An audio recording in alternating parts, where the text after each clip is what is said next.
नमस्कार सभी साथियों को स्वागत करता हूं सभी का इस यूट्यूब चैनल पर जिसका नाम है स्टडी विद पीएन लोधा। साथियों, रीड मेंस एग्जाम 2023 के लिए मैराथन पेपर लेकर आया हूं पूरे ही 150 प्रश्नों का। पेपर जो है पूरे 150 प्रश्न हैं और टारगेट कितने प्रश्नों को सही करने का रहेगा? 100 प्रश्नों को सही करने का रहेगा साथियों। माइनस मार्किंग भी इसमें है। अगर आप प्रश्न को सही करोगे तो 1 नंबर आपको प्रोवाइड करवाया जाएगा और अगर आप प्रश्न को गलत करते हो तो जो अंक आपके आते हैं उसमें से 1/3 नंबर आपके कम किए जाएंगे साथियों। तो चलिए शुरू करेंगे। पूर्णतः एग्जाम पैटर्न पर बनाया गया है। 25 फरवरी को भी बिल्कुल इसी पैटर्न पर आपका पेपर बनेगा साथियों। तो चलिए शुरू करेंगे। पहला प्रश्न देखेंगे, एक एक प्रश्न को हल करेंगे पूरे ही 150 प्रश्नों को। तो चलिए पहला प्रश्न देख लेते हैं मित्रों। देखिएगा मित्रों, पहले प्रश्न को, थार के मरुस्थल के प्रकार है। जो थार का मरुस्थल है राजस्थान में, इसके कितने प्रकार है? 1, 2, 3 और 4। तो मित्रों पहले प्रश्न का आंसर देखें, कौन सा विकल्प आपका सही रहेगा? तो पहले प्रश्न का जो सही उत्तर है वो आपके विकल्प नंबर 2 सही रहेगा। थार का जो मरुस्थल है इसके 2 प्रकार है। एक तो आपके रेतीला मरुस्थल होता है साथियों और एक होता है आपके पथरीला मरुस्थल। कौन कौन सा? रेतीला मरुस्थल और पथरीला मरुस्थल। विकल्प नंबर 2 जो है आपके पहले प्रश्न का सही आंसर है साथियों। प्रश्न संख्या 2 की ओर बढ़ते हैं। तो दूसरा प्रश्न देखेंगे मित्रों। 2011 की जनगणना के अनुसार राजस्थान की महिला साक्षरता दर रही है 66.1%, 79.02%, 52.66% और 61.05%। तो देखो, दूसरे प्रश्न का उत्तर बताना है मित्रों आपको। 2011 की जो जनगणना हुई थी उसके अनुसार क्या पूछा गया है? राजस्थान की महिला साक्षरता दर पूछा गया है। और मित्रों दूसरे प्रश्न का उत्तर देखें तो कौन सा विकल्प आपका सही रहेगा? 2011 की जनगणना के अनुसार राजस्थान की महिला साक्षरता दर कितनी रही? 52.66% रही साथियों। विकल्प नंबर जो आपके 3 है दूसरे प्रश्न का बिल्कुल सही उत्तर है। चलिए आगे बढ़ेंगे प्रश्न संख्या 3 की तरफ। देखिएगा मित्रों, प्रश्न नंबर 3 को, राजस्थान साहित्य अकादमी की स्थापना कब हुई? 1980 में, 1958 में, 1954 में और 1976 में। तो देखो, बहुत ही इंपॉर्टेंट क्वेश्चन है ये। राजस्थान साहित्य अकादमी की स्थापना आपसे प्रश्न संख्या 3 में पूछी गई है। तीसरे प्रश्न का सही उत्तर बताइएगा साथियों। ये जो पेपर है, कल मैंने स्टडी विद पीएन लोधा जो एप्लीकेशन है 149 वाला जो कोर्स है उस पर मैंने इस टेस्ट को डाला था साथियों और उसका आज यहाँ पर सॉल्यूशन करवाया जा रहा है। तो अगर आपने नहीं दिया, एक बार आप वहाँ पर देख लीजिए, एक बार टेस्ट दे लो, उसके बाद ये सॉल्यूशन देखना, क्योंकि टेस्ट दोगे तो आपको पता चलेगा कि भाई आपके कौन सी रैंक आई है। सारी चीजें वहां पर आपको पता चल जाती है साथियों। तो यहाँ सॉल्यूशन भी आपके लिए उपलब्ध है और जो टेस्ट अटेंड वहां नहीं करते वो यहाँ पर जरूर अटेंड करना। देखो, तीसरे प्रश्न का आंसर देखे, कौन सा विकल्प आपका सही रहेगा? तो राजस्थान साहित्य अकादमी की जो स्थापना है ये कब हुई थी? 1958 में हुई थी मित्रों। दूसरा विकल्प जो है आपके तीसरे प्रश्न का सही आंसर है। प्रश्न नंबर 4 की ओर बढ़ेंगे साथ। देखिएगा मित्रों, प्रश्न नंबर 4 को, कन्हैयालाल सहल की प्रथम काव्य कृति कौन सी है? राजस्थान, गोदान, पृथ्वी और प्रयोग। किसकी बात की जा रही है? कन्हैयालाल सहल की बात की जा रही है साथियों। और कन्हैयालाल सहल की प्रथम काव्य कृति आपसे पूछी जा रही है। तो कौन सी काव्य कृति कन्हैयालाल सहल की प्रथम काव्य कृति है? चौथे प्रश्न का उत्तर देखें मित्रों। चौथे प्रश्न में चौथा ही विकल्प आपका सही रहेगा। जो प्रयोग है ये कन्हैयालाल सहल की प्रथम काव्य कृति है भाई। चौथा विकल्प आपके चौथे प्रश्न का बिल्कुल सही आंसर है मित्रों। प्रश्न संख्या 5 की ओर बढ़ेंगे। तो देखिएगा साथियों, प्रश्न नंबर 5 को, गोटा उद्योग का प्रसिद्ध केंद्र इनमें से कौन सा है?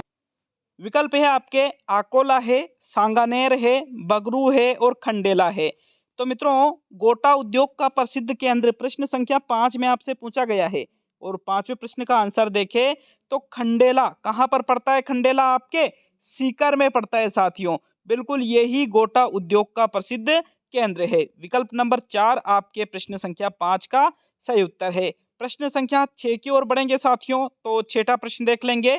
झांझरिया नामक आभूषण पहना जाता है हाथ में, गले में, पैर में और बाजू में। तो इनमें से जो झांझरिया नामक आभूषण है ये शरीर के किस अंग में पहना जाता है मित्रों?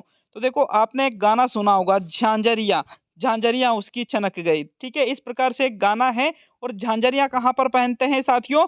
पैरों में पहनते हैं भाई। कहाँ पर पहनते हैं? पैरों में। विकल्प नंबर 3 आपके प्रश्न नंबर 6 का सही उत्तर है। प्रश्न नंबर 7 की ओर बढ़ेंगे साथियों। मित्रों, आपके 7वां प्रश्न है, जैनियों का सबसे बड़ा मेला कहाँ लगता है? सांगानेर में, श्री महावीर जी में, बेणेश्वर में और गलियाकोट में। तो किन की बात की जा रही है? जैनियों की बात की जा रही है साथियों। और जो जैनियों का सबसे बड़ा मेला है वो इनमें से कौन सा विकल्प आपका सही रहेगा? तो जो सेकंड विकल्प है श्री महावीर जी, कहाँ पर पड़ता है? करौली में। श्री महावीर जी करौली में ही जैनियों का सबसे बड़ा मेला लगता है साथियों। दूसरा विकल्प सातवें प्रश्न का सही उत्तर है। देखो ऐप डाउनलोड नहीं कर रखा है तो 9,500 के लगभग जो बच्चे हैं उन्होंने ऐप को डाउनलोड कर रखा है। और बहुत लगभग यूं मानिए हजारों बच्चे ऐसे जिन्होंने कोर्स को ज्वाइन कर रखा है और रेगुलर अपनी तैयारी कर रहे हैं साथियों। तो 149 वाला जो कोर्स है जिस पर मैराथन टेस्ट 10 तो लेवल 1 के और 15 लेवल 2 के टेस्ट अपलोड किए जा चुके हैं साथियों। तो दोनों लेवल के लिए ये टेस्ट सीरीज है। ऐप डाउनलोड का लिंक मैंने कमेंट बॉक्स में दे रखा है, वहां से आप ऐप को डाउनलोड करके और कोर्स को ज्वाइन कर सकते हो साथियों। तो लास्ट समय है, निश्चित रूप से बहुत ही ज्यादा काम आएगा ऐप साथियों आपके। देखो प्रश्न संख्या 8 की ओर बढ़ेंगे। यहाँ पर आपका सेकंड विकल्प सही है साथियों। तो चलिए 8वां प्रश्न देख लेंगे। देखिएगा 8वें प्रश्न को, चूंदड़ी व लहरिया राजस्थान की प्रमुख है, क्या है? पगड़ी है, साड़ी है, धोती है या घाघरा है? तो किसकी बात की जा रही है साथियों? चूंदड़ी और लहरिया की बात की जा रही है। 8वें प्रश्न का आंसर देखें तो कौन सा विकल्प सही रहेगा? चूंदड़ी और लहरिया राजस्थान की क्या है? ये पगड़ी, धोती या घाघरा नहीं बल्कि ये साड़ी का प्रकार है। दूसरा विकल्प आपके प्रश्न नंबर 8 का सही उत्तर है मित्रों। प्रश्न संख्या 9 की ओर बढ़ेंगे। 9वें प्रश्न में क्या है आपके? सूखा निवारण के उपायों में शामिल नहीं है संसाधनों का कुशलतम उपयोग करना, पानी, बिजली व अनाज की बचत करना, वृक्षारोपण करना और वनोन्मूलन करना। तो देखो सूखा निवारण के उपायों में वृक्षारोपण मतलब वृक्षों को लगाना भी है, संसाधनों का कुशलतम उपयोग भी है और पानी, बिजली व अनाज की बचत भी है। लेकिन वनोन्मूलन तो क्या हो जाता है? वनों का कटाव हो जाता है साथियों।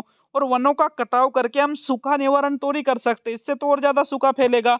तो यहाँ जो चौथा विकल्प है ये सूखा निवारण के उपायों में सम्मिलित नहीं होगा। 9वें प्रश्न में चौथा विकल्प आपका आंसर होगा मित्रों। प्रश्न संख्या 10 की ओर बढ़ते हैं। तो 10वां प्रश्न देखेंगे। राज्य के कितने ब्लॉक डार्क जोन में शामिल है? 150 ब्लॉक, 280 ब्लॉक, 180 ब्लॉक और इनमें से कोई भी नहीं। तो इनमें से कोई नहीं वाला आपका आंसर होता नहीं है।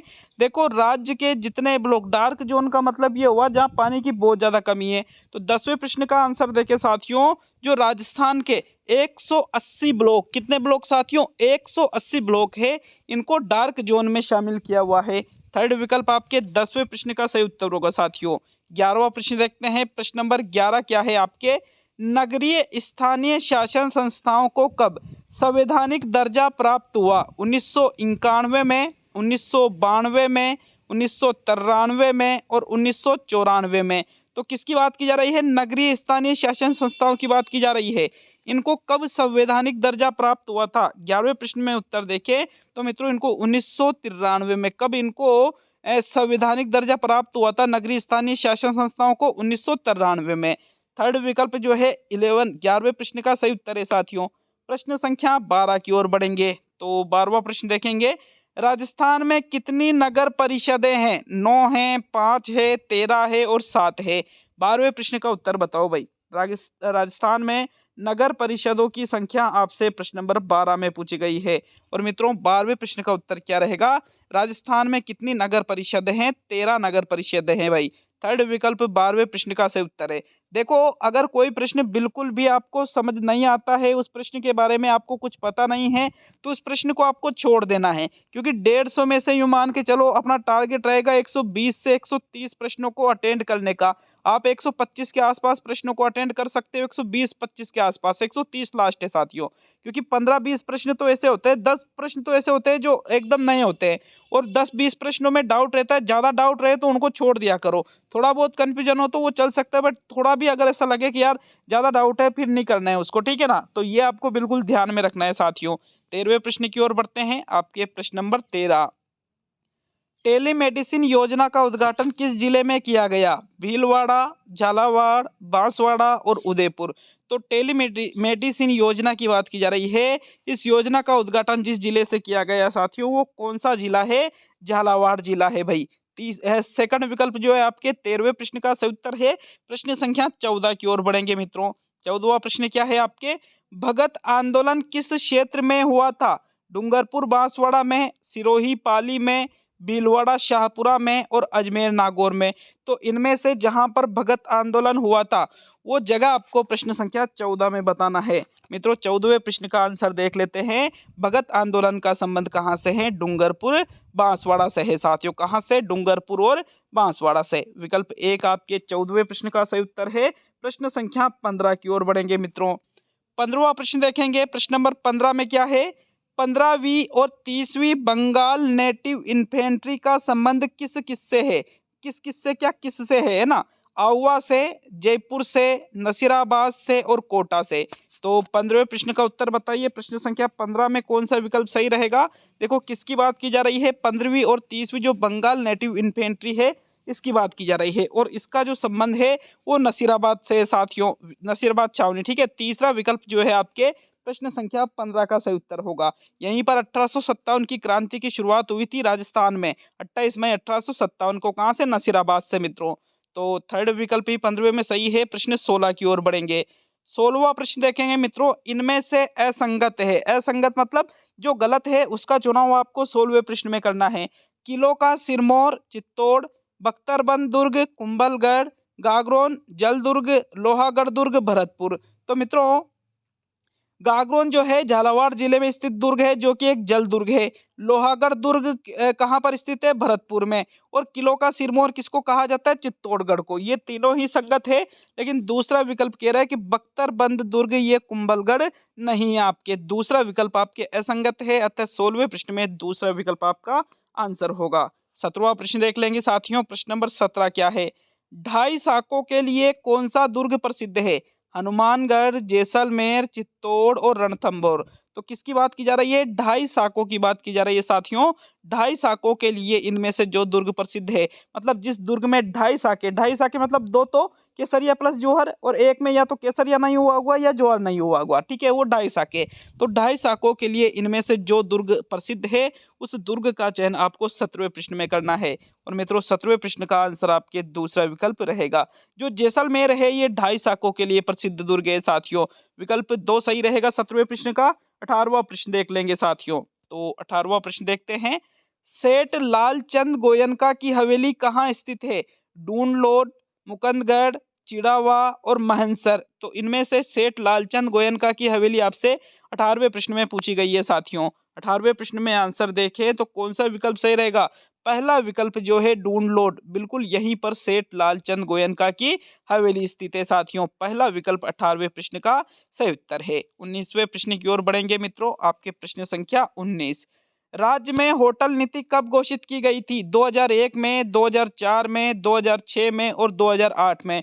तो भाई होटल नीति जो है पर्यटन विकास के अंतर्गत आती है और ये पूछा गया है कि राजस्थान में होटल नीति कब घोषित की गई थी साथियों? तो सन 2006 में। कब? सन 2006 में ही राजस्थान में होटल नीति घोषित की गई थी। थर्ड विकल्प आपके 19वें प्रश्न का सही उत्तर है। चलिए 20वें प्रश्न की ओर बढ़ेंगे मित्रों। तो 20वां प्रश्न देखेंगे। स्वर्ण कोटी कहाँ पर स्थित है? कोटा में, चित्तौड़ में, टोंक में और भीलवाड़ा में। तो इनमें से स्वर्ण कोटी कहाँ पर स्थित है? देखो आपके 20वें प्रश्न का आंसर देखें तो कौन सा विकल्प आपके सही रहेगा? स्वर्ण कोटी राजस्थान में टोंक में स्थित है। अरबी फारसी शोध संस्थान का नाम सुना है ना सभी ने? बिल्कुल ये भी आपके कहाँ पर स्थित है? टोंक में ही स्थित है साथियों। तो थर्ड विकल्प आपके 20वें प्रश्न का सही उत्तर है। 21वां प्रश्न देख लेंगे साथियों। 21 क्या है?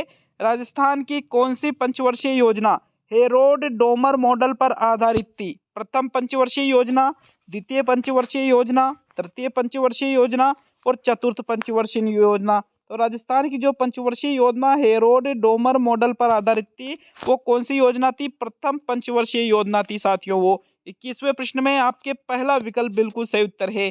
चलिए 22वें प्रश्न की ओर बढ़ते हैं। प्रश्न नंबर 22 को, इनमें से कौन सी रबी की फसल नहीं है? अफीम, तारामीरा, धनिया और चावल। तो जो इनमें से रबी मतलब सर्दी वाली साथियों। तो जो रबी की फसल नहीं है उसका चयन आपको प्रश्न संख्या 22 में करना है मित्रों। 22वें प्रश्न का उत्तर बताइएगा साथियों। कौन सा विकल्प सही रहेगा?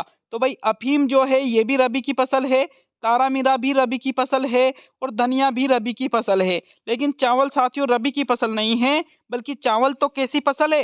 खरीफ की फसल है ये, तो किसकी? खरीफ की। तो विकल्प नंबर जो 4 है आपके प्रश्न संख्या 22 का सही उत्तर है। अच्छा लगे वीडियो को लाइक और कम से कम एक जगह शेयर जरूर करके जाइएगा साथियों, और चैनल पर नए हो तो सब्सक्राइब करके बेल आइकन ऑन कर लेना, ताकि प्रत्येक वीडियो का नोटिफिकेशन आप तक तुरंत पहुंच सके। चलिए 23वें प्रश्न की ओर बढ़ेंगे। देखिएगा आप 23 में क्या है, ट्रेन टू गेन योजना का संबंध किससे है? भूमि की आसान उपलब्धता सुनिश्चित करना, उच्च गुणवत्ता के आधारभूत ढांचे का विकास करना, कौशल स्तर एवं रोजगार योग्यता का विकास करना, और इनमें से कोई नहीं। तो इनमें से कोई नहीं तो आपका आंसर होता नहीं है। एक योजना है जिसका नाम क्या है, ट्रेन टू गेन योजना। और 23 का आंसर देखें मित्रों, 23वें प्रश्न का आंसर देखें मित्रों, तो ट्रेन टू गेन योजना जो है इसका संबंध किससे है? कौशल स्तर एवं रोजगार योग्यता का विकास करने से। थर्ड विकल्प 23 का बिल्कुल सही उत्तर है। 24 की तरफ बढ़ते हैं साथियों। 24वां प्रश्न देख लेंगे। 24वां प्रश्न क्या है, वर्ष 1983 में जैसलमेर के किस स्थान पर गैस के भंडार प्राप्त हुए थे? पोखरण नामक स्थान पर, घोटारू नामक स्थान पर, रुणेचा नामक स्थान पर, और सम नामक स्थान पर। तो कब की बात की जा रही है साथियों? सन 1983 की बात की जा रही है। जैसलमेर के जिस स्थान पर सन 1983 में गैस के भंडार प्राप्त हुए थे, वो इनमें से कौन सा स्थान है? तो 24वें प्रश्न का आंसर रहेगा आपके विकल्प नंबर 2, जो घोटारू नामक स्थान है जैसलमेर में, यहीं पर 1983 में गैस के भंडार प्राप्त हुए थे। सेकंड विकल्प 24 का सही आंसर है। 25 की ओर बढ़ेंगे साथियों। 25वां प्रश्न देख लेते हैं। घग्गर नदी के तल को स्थानीय भाषा में कहा जाता है? नाली, रेन, दरियन और खड़ीन। किसको? घग्गर नदी के तल की बात की जा रही है साथियों। जो घग्गर नदी का तल है इसको स्थानीय भाषा में किस नाम से जाना जाता है? तो 25वें प्रश्न का आंसर देख लेते हैं मित्रों। घग्गर नदी के तल को स्थानीय भाषा में नाली कहा जाता है। क्या कहा जाता है?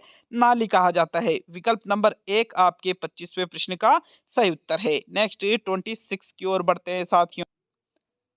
देखिएगा 26 को, इनमें से कौन सा पूर्णतः अनुसूचित जिला नहीं है? भरतपुर जिला, बांसवाड़ा जिला, डूंगरपुर जिला और प्रतापगढ़ जिला।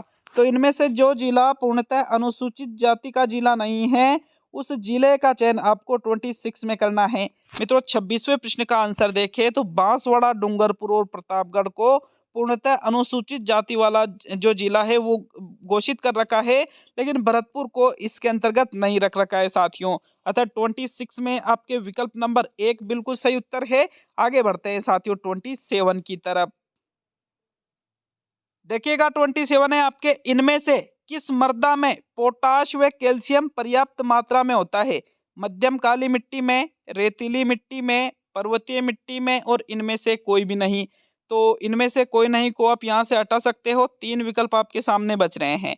किसकी बात की जा रही है? जिस मिट्टी में पोटाश और कैल्शियम पर्याप्त मात्रा में होता है। तो साथियों वो रेतीली या पर्वतीय मिट्टी नहीं होती है, बल्कि वो मध्यम काली मिट्टी होती है, जो हाड़ौती क्षेत्र में अधिक पाई जाती है। विकल्प नंबर 1 जो है 27 का बिल्कुल सही आंसर है साथियों। 28 की तरफ बढ़ेंगे। 28 में क्या है आपके, राजस्थान का पहला बर्ड पार्क किस जिले में बनाया गया है? चित्तौड़गढ़ में, बूंदी में, भरतपुर में और उदयपुर में। तो राजस्थान के जिस जिले में राजस्थान का पहला बर्ड पार्क बनाया गया है, वो इनमें से कौन सा जिला है साथियों? 28वें प्रश्न का आंसर देख लेते हैं। कौन सा विकल्प 28वें में सही रहेगा? तो साथियों उदयपुर जिले में जो गुलाब बाग स्थित है, उदयपुर जिले में जो गुलाब बाग स्थित है, बिल्कुल यहीं पर राजस्थान का पहला बर्ड पार्क बनाया गया है, गुलाब बाग उदयपुर में। चौथा विकल्प आपके 28 का सही उत्तर होगा साथियों। 29 की तरफ बढ़ते हैं। 29वां प्रश्न है आपके, कोपेन ने जलवायु का वर्गीकरण किया है? AW, BSHW, BWHW व CWG और इनमें से सभी। तो भाई कोपेन का जो जलवायु वर्गीकरण है, इसमें AW प्रकार की भी जलवायु बताई है, BSHW भी जलवायु बताई है, BWHW भी बताई है और CWG भी बताई है। मतलब 29वें प्रश्न का जो चौथा विकल्प है, इनमें से सभी वाला, यह आपका बिल्कुल सही आंसर है साथियों। चलिए 30वें प्रश्न की ओर बढ़ेंगे मित्रों। तो प्रश्न नंबर 30 है आपके, इनमें से कौन सा ग्रंथ कुंभा द्वारा रचित नहीं है? संगीत राज, संगीत मीमांसा, संगीत स्वप्न और सूर प्रबंध। तो मित्रों जो ग्रंथ कुंभा के द्वारा रचित नहीं है उस ग्रंथ का चयन आपको 30वें प्रश्न में करना है। बिल्कुल ईमानदारी से कमेंट करना साथियों कि पूरे ही 150 प्रश्न करने के बाद आपने कितने प्रश्नों को सही किया है। तो 30वें प्रश्न का आंसर देखें कौन सा विकल्प आपका सही रहेगा।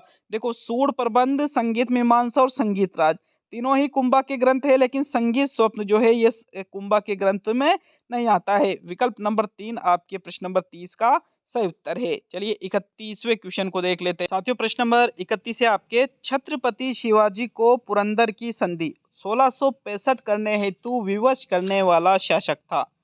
राजा मान सिंह, सवाई जय सिंह, मिर्जा राजा जय सिंह और महाराजा जसवंत सिंह। तो देखो पुरंदर की संधि हुई थी सन 1665 ईस्वी में, और छत्रपति शिवाजी को पुरंदर की संधि करने के लिए विवश करने वाला जो शासक था साथियों उसका नाम क्या था, मिर्जा राजा जय सिंह। विकल्प नंबर आपके जो 3 है 31वें प्रश्न का सही उत्तर है साथियों। 32वां प्रश्न देख लेते हैं।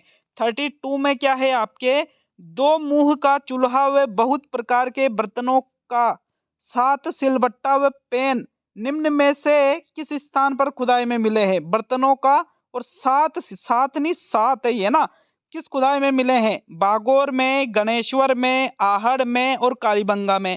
तो ये जो चीजें यहाँ पर आप देख रहे हो ये जिस खुदाई में मिली है साथियों वो बताना है 32वें प्रश्न में। आंसर देख लेते हैं। तो इन सभी चीजों का संबंध कौन सी सभ्यता से है, आहड़ सभ्यता से। आहड़ सभ्यता की खुदाई के दौरान ये चीजें मिली है। तो थर्ड विकल्प आपके 32वें प्रश्न का सही आंसर है मित्रों। 33वां प्रश्न देख लेते हैं। 33 में क्या है आपके, राजियारा सोरठा नामक ग्रंथ के रचयिता है कृपाराम, बांकीदास, चंदर बरदाई और विजयदान देता। तो 33वें प्रश्न का उत्तर बताइए। राजियारा सोरठा नामक जो ग्रंथ है इसके रचयिता पूछा गया है साथियों, इनकी रचना किसके द्वारा की गई है। 33वें प्रश्न का आंसर देख लेते हैं साथियों, कौन सा विकल्प सही रहेगा। तो देखो राजियारा जो सोरठा है इस ग्रंथ के जो रचयिता है वो कौन है, कृपाराम है। विकल्प नंबर 1 आपके प्रश्न संख्या 33 का सही उत्तर है। 34वां प्रश्न देख लेते हैं मित्रों। प्रश्न नंबर 34 में क्या है आपके, देखो इनमें से 34वां प्रश्न है, इनमें से कौन सी प्रथा विवाह से संबंधित नहीं है। बडार, कन्यावाल, बड़ी पड़ला और पानीवाड़ा। तो जो प्रथा किससे विवाह से संबंधित नहीं है साथियों उस प्रथा का चयन आपको 34वें प्रश्न में करना है। तो देखो 34वें प्रश्न का आंसर देखें तो बड़ी पड़ला, कन्यावाल और बडार तीनों का ही संबंध किससे है, विवाह से है। विवाह जब शादी होती है तो इन प्रथाओं को किया जाता है। लेकिन जो पानीवाड़ा है साथियों इस प्रथा का संबंध विवाह से नहीं है, जब बल्कि किसी व्यक्ति की मृत्यु हो जाती है तो उसके अंतर्गत इस प्रथा को किया जाता है पानीवाड़ा को। चौथा विकल्प जो है आपके प्रश्न संख्या 34 का सही उत्तर है मित्रों। 35वां प्रश्न देख लेते हैं। 35 में क्या है आपके, अरबी फारसी शोध संस्थान कहाँ स्थित है। जोधपुर में, टोंक में, बीकानेर में और अजमेर में। तो भाई ऐसा है, इस प्रश्न का आंसर तो मैं पहले इसी टेस्ट में बता चुका हूँ, क्योंकि एक क्वेश्चन आया था वहां पर मैंने आपसे बोला था कि अरबी फारसी शोध संस्थान कहाँ है, टोंक जिले में है साथियों। तो विकल्प नंबर 2 आपके 35वें प्रश्न का सही आंसर है। देखो अगर बात करें अरबी फारसी शोध संस्थान की तो इसकी जो स्थापना है साथियों 4 दिसंबर, कब, 4 दिसंबर 1978 को, 4 दिसंबर 1978 को अरबी फारसी शोध संस्थान की स्थापना टोंक में की गई। विकल्प नंबर 2 आपके 35वें प्रश्न का बिल्कुल सही उत्तर होगा। आगे बढ़ेंगे साथियों 36 की तरफ। तो 36वां प्रश्न देख लेते हैं मित्रों। बालिंद जी के गुरु कौन थे। दादू दयाल जी थे, रामचरण जी थे, सुंदरदास जी थे और मंगलाराम जी थे। किनकी बात की जा रही है, बालिंद जी के गुरु की बात की जा रही है साथियों। तो 36 में बताओ भाई, 36 में कौन से विकल्प का चुनाव करोगे। बालिंद जी के गुरुजी इनमें से कौन थे साथियों। आंसर देख लेते हैं 36वें प्रश्न का मित्रों। विकल्प नंबर जो 1 है आपके दादू दयाल जी, बिल्कुल यही है। बालिंद जी के गुरु कौन थे, दादू दयाल जी थे। तो विकल्प संत दादू दयाल जी की बात है, ये विकल्प 1 जो है आपके 36 का सही उत्तर है।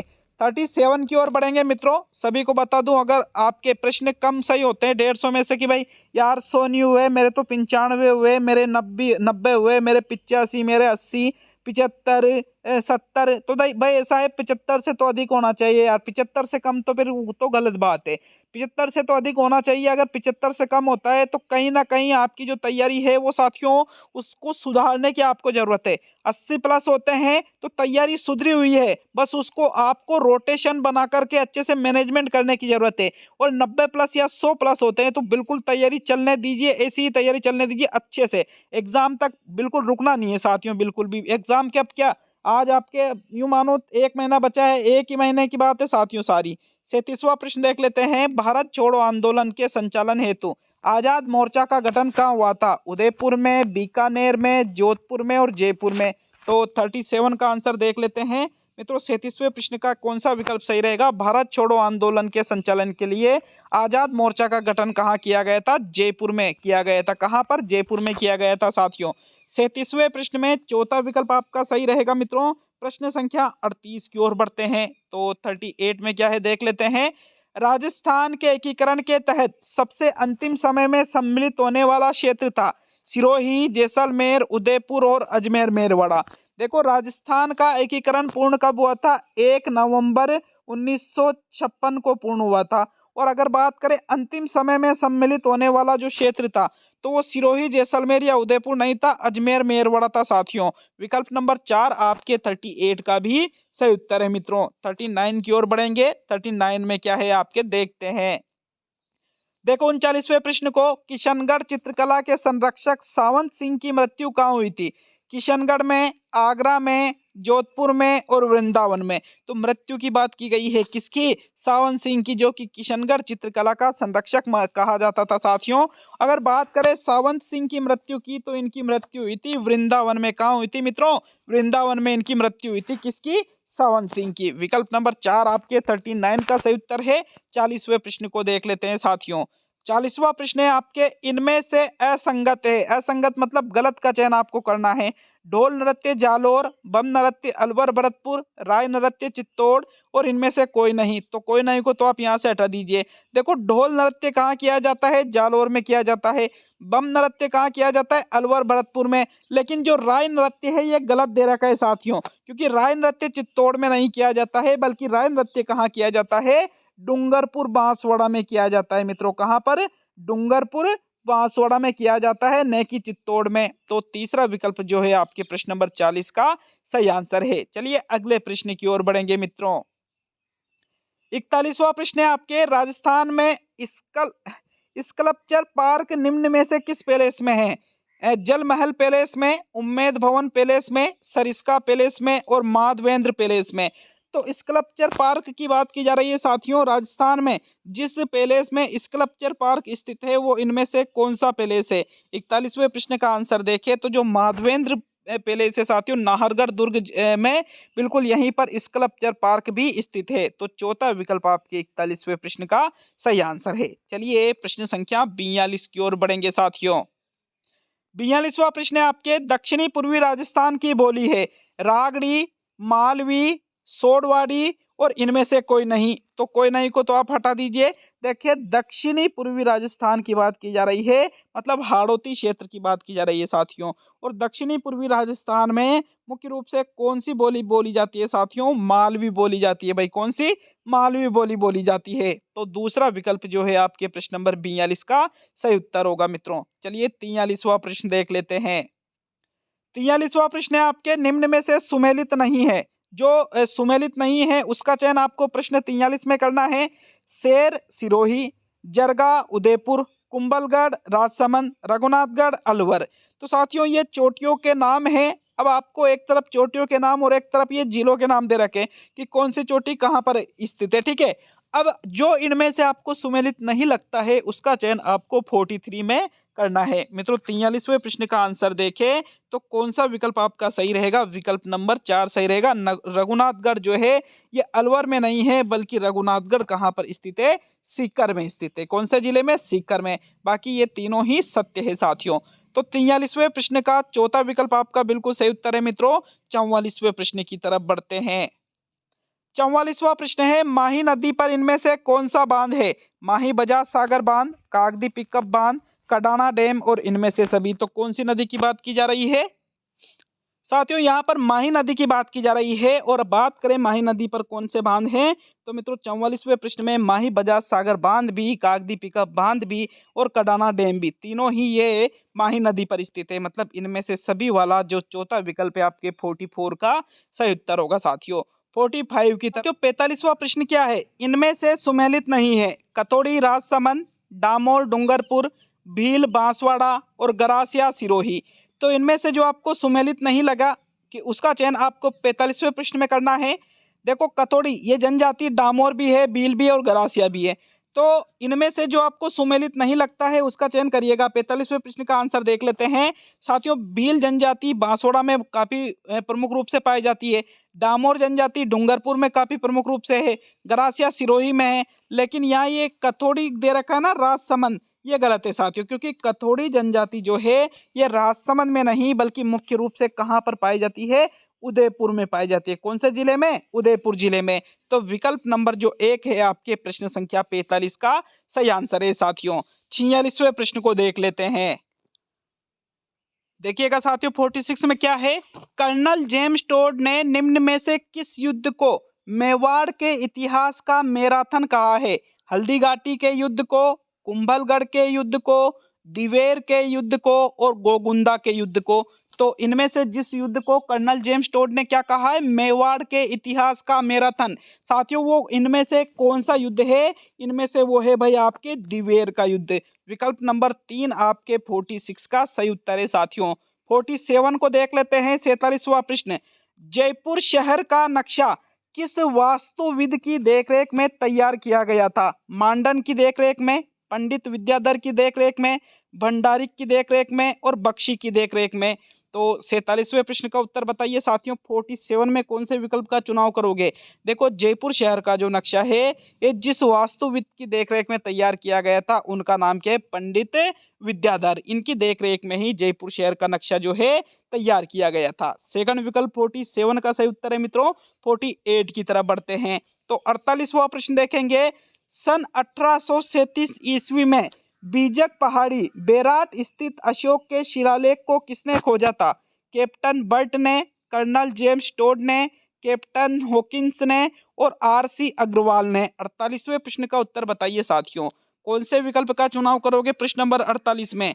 देखो बीजक पहाड़ी बेराट स्थित अशोक के शिलालेख को 1837 ईस्वी में इनमें से किसके द्वारा खोजा गया था? कैप्टन बर्ट के द्वारा खोजा गया था साथियों। विकल्प नंबर 1 आपके 48 का सही उत्तर है। 49 की तरफ बढ़ेंगे मित्रों। देखिएगा प्रश्न नंबर 49 में, आमेर का जगत शिरोमणि मंदिर किसके द्वारा बनवाया गया?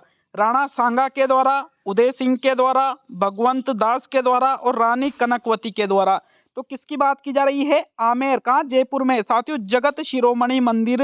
इनमें से जिनके द्वारा बनवाया गया उनका नाम क्या है? रानी कनकवती। बिल्कुल रानी कनकवती के द्वारा ही आमेर का जगत शिरोमणि मंदिर बनवाया गया था साथियों। तो चौथा विकल्प आपके प्रश्न नंबर 50 का सही उत्तर है। सॉरी प्रश्न संख्या 49 का सही उत्तर है। अब हम प्रश्न संख्या 50 की ओर बढ़ेंगे साथियों। तो देखिएगा प्रश्न नंबर 50 है आपके, जल झूलनी एकादशी त्योहार राजस्थान में कब मनाया जाता है?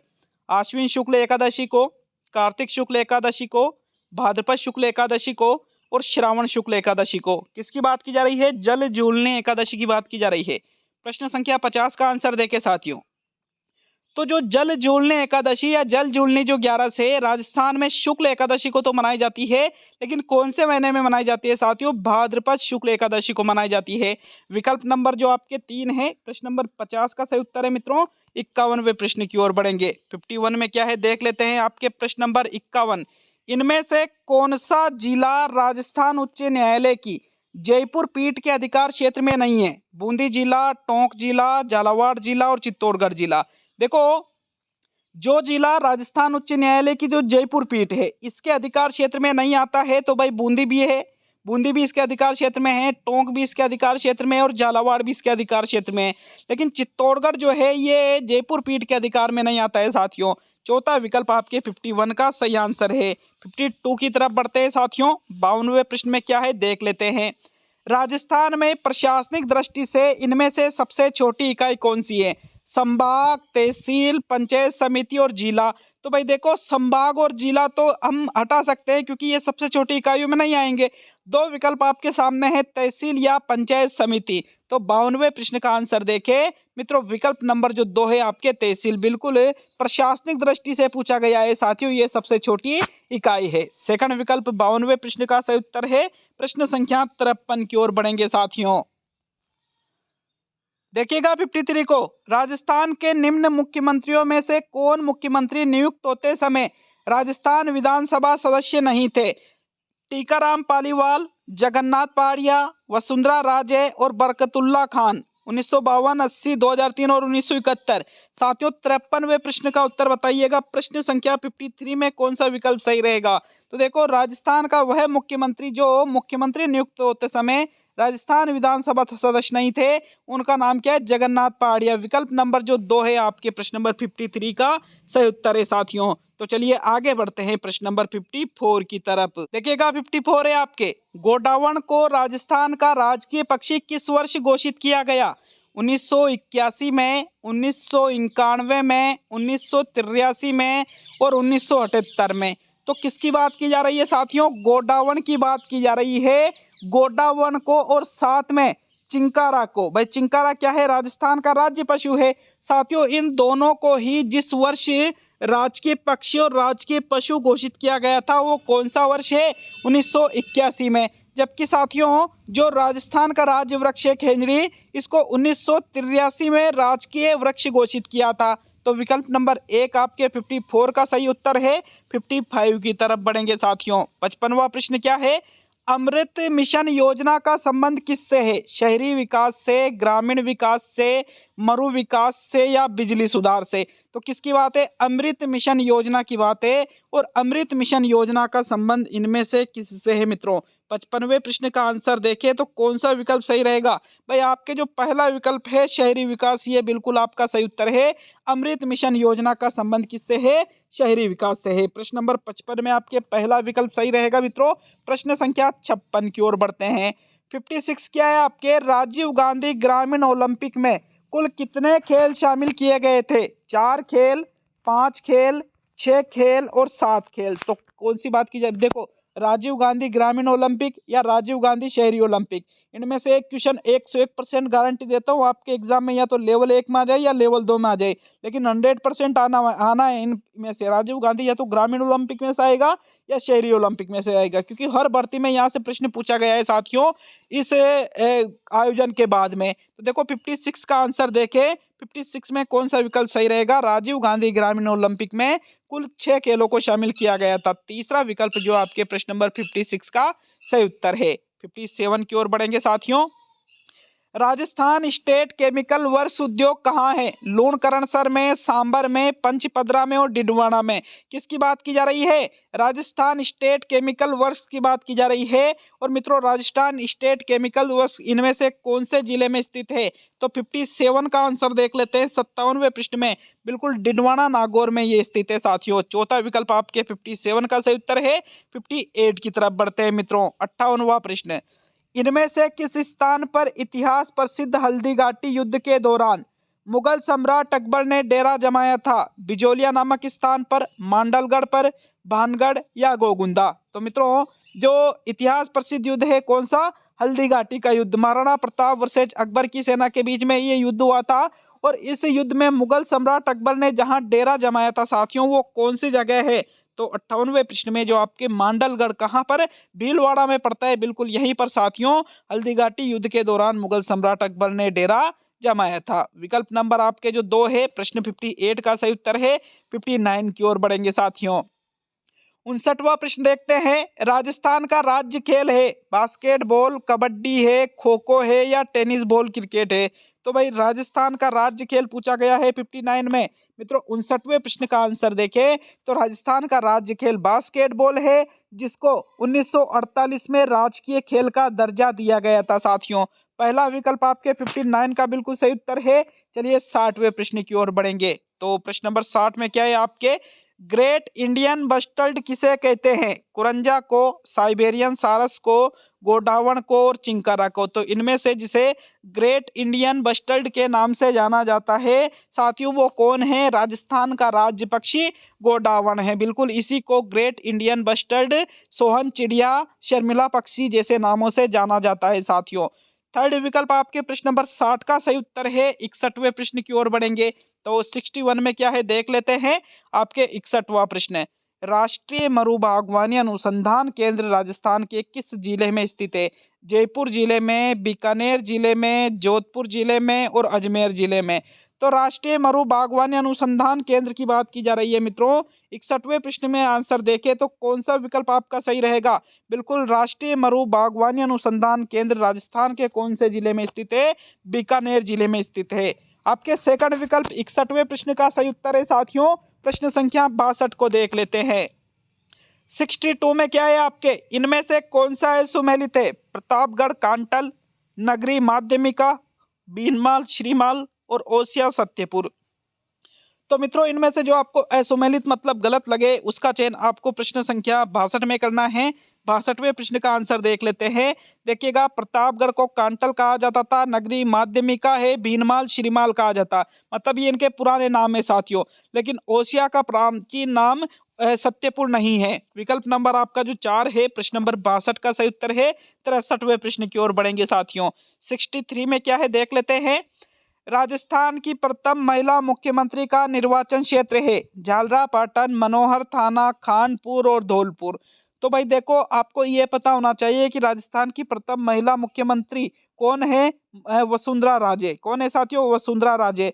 और इनका निर्वाचन क्षेत्र पूछा गया है तो इनका निर्वाचन क्षेत्र है झालरापाटन। कौन से जिले में पड़ता है? ये झालावाड़ जिले में पड़ता है साथियों। तो विकल्प नंबर आपके 1 जो है 63 का सही उत्तर है। 64 की तरफ बढ़ते हैं मित्रों।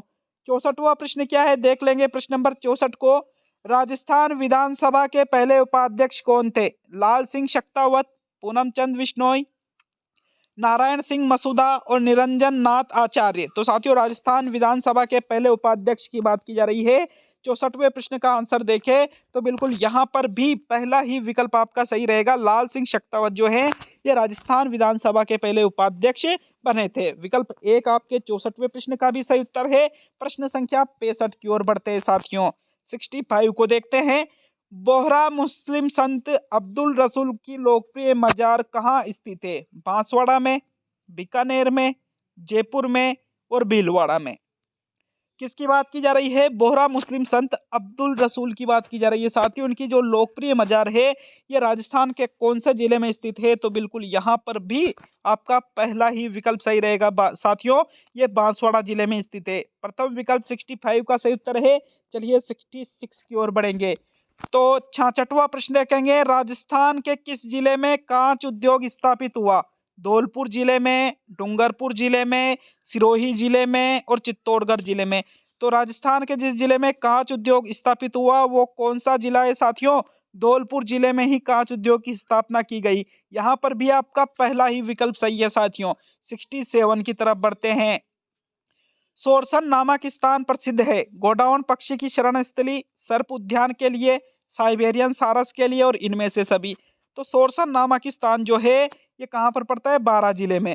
और ये स्थान जो प्रसिद्ध है साथियों ये किसके लिए प्रसिद्ध है? तो गोडाउन पक्षी की शरण स्थली के लिए ये प्रसिद्ध है। विकल्प नंबर 1 आपके 67 का सही उत्तर है। चलिए 68 की तरफ बढ़ेंगे। प्रश्न नंबर 68 है आपके। 24 मई 2020 को राजस्थान की किस झील को संरक्षित झील घोषित किया गया? फतेह सागर झील को, उदय सागर झील को, पिछोला झील को और पुष्कर झील को। तो देखो 24 मई 2020 की बात है इस दिन साथियों। जिस झील को, राजस्थान की जिस झील को संरक्षित झील घोषित किया गया वो इनमें से कौन सी झील है साथियों? पिछोला झील है भाई इनमें से वो। तीसरा विकल्प जो है आपके प्रश्न नंबर 68 का सही उत्तर है साथियों। पिछोला झील कहाँ पर पड़ती है? आपके उदयपुर जिले में पड़ती है। तो चलिए आगे बढ़ेंगे साथियों प्रश्न नंबर 69 की तरफ।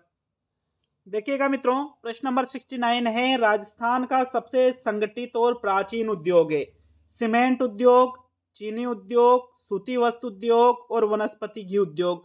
तो इनमें से जो राजस्थान का सबसे संगठित और प्राचीन उद्योग है उसका चयन आपको 69 में करना है मित्रों। 69वें प्रश्न का आंसर देखें तो कौन सा विकल्प आपका सही रहेगा भाई?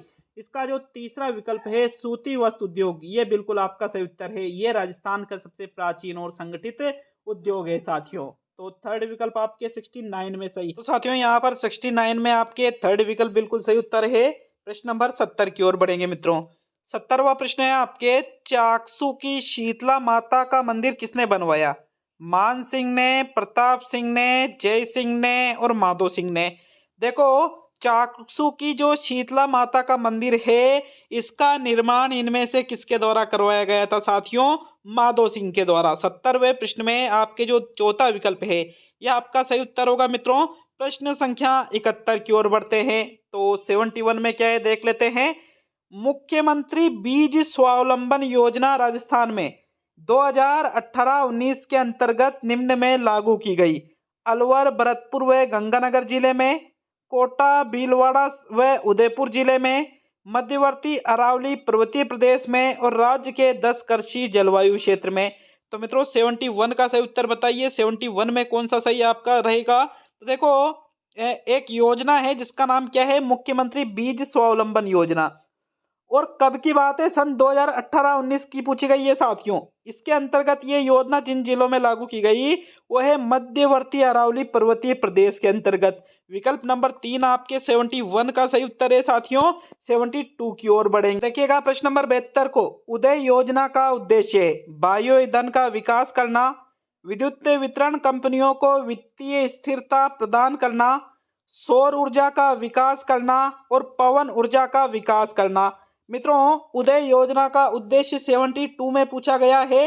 72 का आंसर देखें तो भाई, उदय योजना का संबंध बायो ईंधन विकास से, सौर ऊर्जा विकास से या पवन ऊर्जा के विकास से नहीं है साथियों, बल्कि उदय योजना का जो संबंध है ये किससे है? विद्युत वितरण कंपनियों को वित्तीय स्थिरता प्रदान करना ही उदय योजना का उद्देश्य है। विकल्प नंबर 2 जो है आपके प्रश्न नंबर 72 का सही उत्तर है मित्रों। 73 की ओर बढ़ते हैं।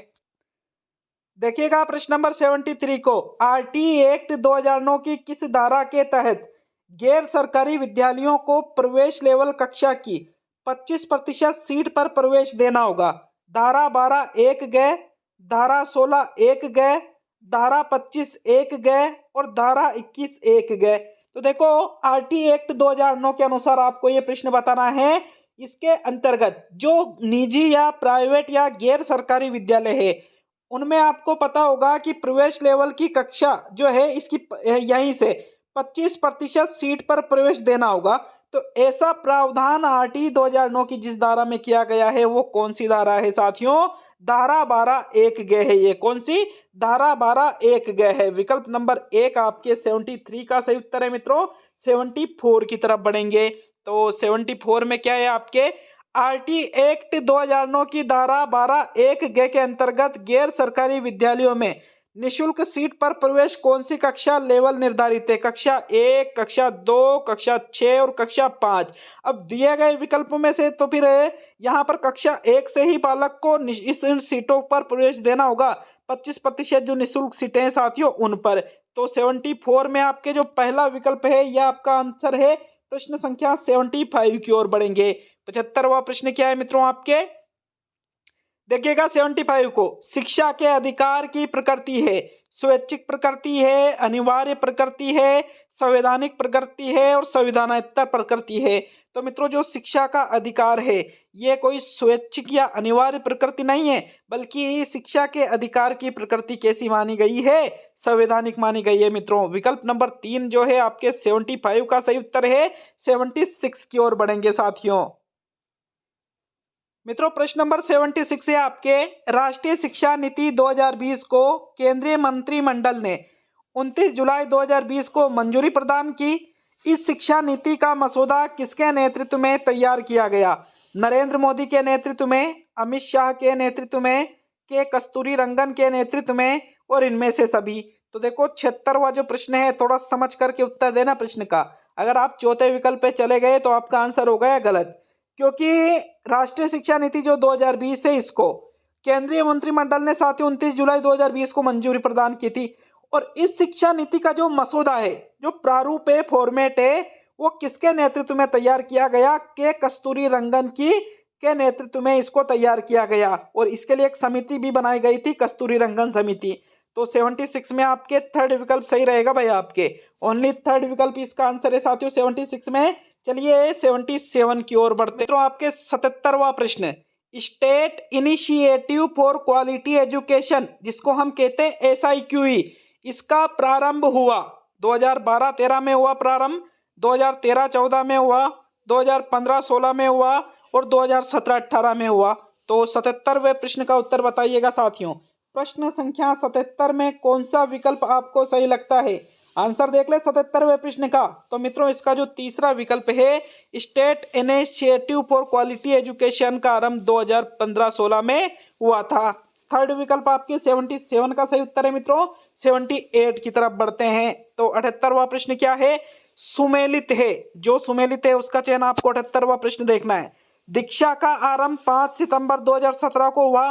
दीक्षा का आदर्श वाक्य हमारे शिक्षक हमारे नायक है। दीक्षा राइज का आरंभ राज्य सरकार द्वारा 2018-19 में किया गया और इनमें से सभी। तो इनमें जो आपको सुमेलित लगे उसका चयन आपको 78 में करना है। मित्रों दीक्षा का आरंभ कब हुआ था? 5 सितंबर 2017 को, सही है। दीक्षा का आदर्श वाक्य क्या है? हमारे शिक्षक हमारे नायक।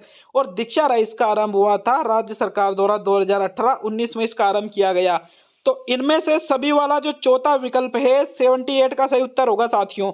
79 की ओर बढ़ते हैं। आपके 79वां प्रश्न, किस कार्यक्रम के तहत लॉकडाउन में घर बैठे विद्यार्थियों के लिए ऑनलाइन शिक्षा की व्यवस्था की गई? दीक्षा, दीक्षा राइज, इस्माइल और SIQE।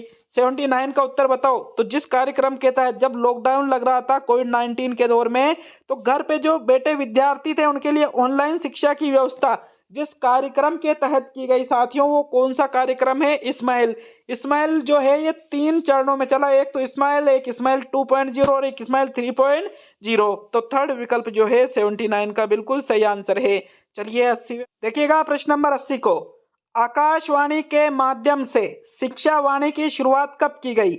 11 मई 2018, 11 मई 2019, 11 मई 2020 और 11 मई 2021। तो किसके माध्यम से शिक्षा वाणी की शुरुआत की गई थी साथियों? आकाशवाणी के माध्यम से। और कब की गई थी? 11 मई 2020 को, क्योंकि 11 मई 2018 को शिक्षा वाणी की जरूरत नहीं पड़ी थी, न ही 2019 में, बल्कि 11 मई 2020 में इसकी शुरुआत की गई थी। तो विकल्प नंबर जो 3 है आपके प्रश्न नंबर 80 का सही उत्तर है। 81वां प्रश्न देख लेते हैं मित्रों। 81 में क्या है देखते हैं। देखिएगा प्रश्न नंबर 81 को, सूचना व संप्रेषण तकनीक द्वारा शिक्षा एक राष्ट्रीय अभियान के अंतर्गत कौन सा कथन असत्य नहीं है? ई विषय वस्तु का उत्पादन, जैविक उपस्थिति प्रमाण, विद्यालयों को तकनीकी क्षेत्र से बाहर रखना और किताबी ज्ञान को समाप्त करना। तो मित्रों 81 का सही उत्तर बताइए। 81 में कौन से विकल्प का चुनाव करोगे? देखो सूचना व संप्रेषण तकनीकी मतलब ICT की बात की जा रही है। ICT के द्वारा शिक्षा एक राष्ट्रीय अभियान के अंतर्गत ई विषय वस्तु का भी उत्पादन हुआ, जैविक उपस्थिति प्रमाण और विद्यालय को तकनीकी क्षेत्र से बाहर रखना, ये चीजें हैं। लेकिन जो असत्य नहीं है वो कौन सा है साथियों, आपको ये देखना है। तो 81 का सही आंसर देखे। चलो 81 को एक अच्छे से देखते हैं। 81 में क्या पूछा गया है? असत्य नहीं है। मैंने थोड़ा दिमाग में गलत पढ़ लिया था, मतलब मेरे माइंड में यह था कि सत्य नहीं है। तो असत्य नहीं है इसका सीधा सा मतलब है कि भाई वो कैसा है साथियों? सत्य है। कैसा है वो? सत्य है। तो किताबी ज्ञान को समाप्त करना, क्या ये सत्य है? जी नहीं। विद्यालयों को तकनीकी के क्षेत्र से बाहर रखना, क्या ये सत्य है? जी नहीं। जैविक उपस्थिति प्रमाण, ये भी नहीं, बल्कि ई विषय वस्तु का उत्पादन, ये असत्य नहीं है बल्कि ये सत्य है। तो विकल्प 1 आपके 81 का सही उत्तर है साथियों। 82 की ओर बढ़ेंगे। 82 में क्या है देख लेते हैं आपके प्रश्न नंबर 82 को, शिक्षा वाणी हेतु शिक्षण सामग्री का निर्माण किसके नेतृत्व में किया गया? NCERT, RBSC, NCT और RSCRT। साथियों 82 का उत्तर बताइए। 82 में कौन से विकल्प का चुनाव करोगे? मित्रों 82वें प्रश्न में जो आपके सही उत्तर है, जो शिक्षा वाणी है इसके लिए शिक्षण सामग्री का निर्माण RSCRT के नेतृत्व में किया गया। चौथा विकल्प आपके 82वें प्रश्न का सही उत्तर है। चलिए 83वां प्रश्न देख लेते हैं। 83 आपके इनमें से सुमेलित है। RKSMB के 11 जुलाई 2022 से आरंभ, बेसलाइन आकलन 5 अगस्त 2022 से आरंभ, स्टार बैक टू स्कूल जो एक उपचारात्मक कार्यक्रम है कक्षा 3 से 8 के लिए और इनमें से सभी। तो मित्रों 83 में जो आपको सुमिलित लगे उसका चयन आपको 83 में करना है। और मित्रों 83 का आंसर देखें कौन सा विकल्प आपका सही रहेगा 83 में। तो भाई RKSMB के भी 11 जुलाई 2022 से चालू हुआ, बेसलाइन आकलन 5 अगस्त 2022 से चालू हुआ, और स्टार बैक टू स्कूल जो उपचारात्मक कार्यक्रम है कक्षा 3 से 8 के लिए, तो मतलब ये सभी सुमिलित है। चौथा विकल्प आपके 83 का सही उत्तर है साथियों। 84 की तरफ बढ़ेंगे। आपके प्रश्न संख्या 84 में क्या है?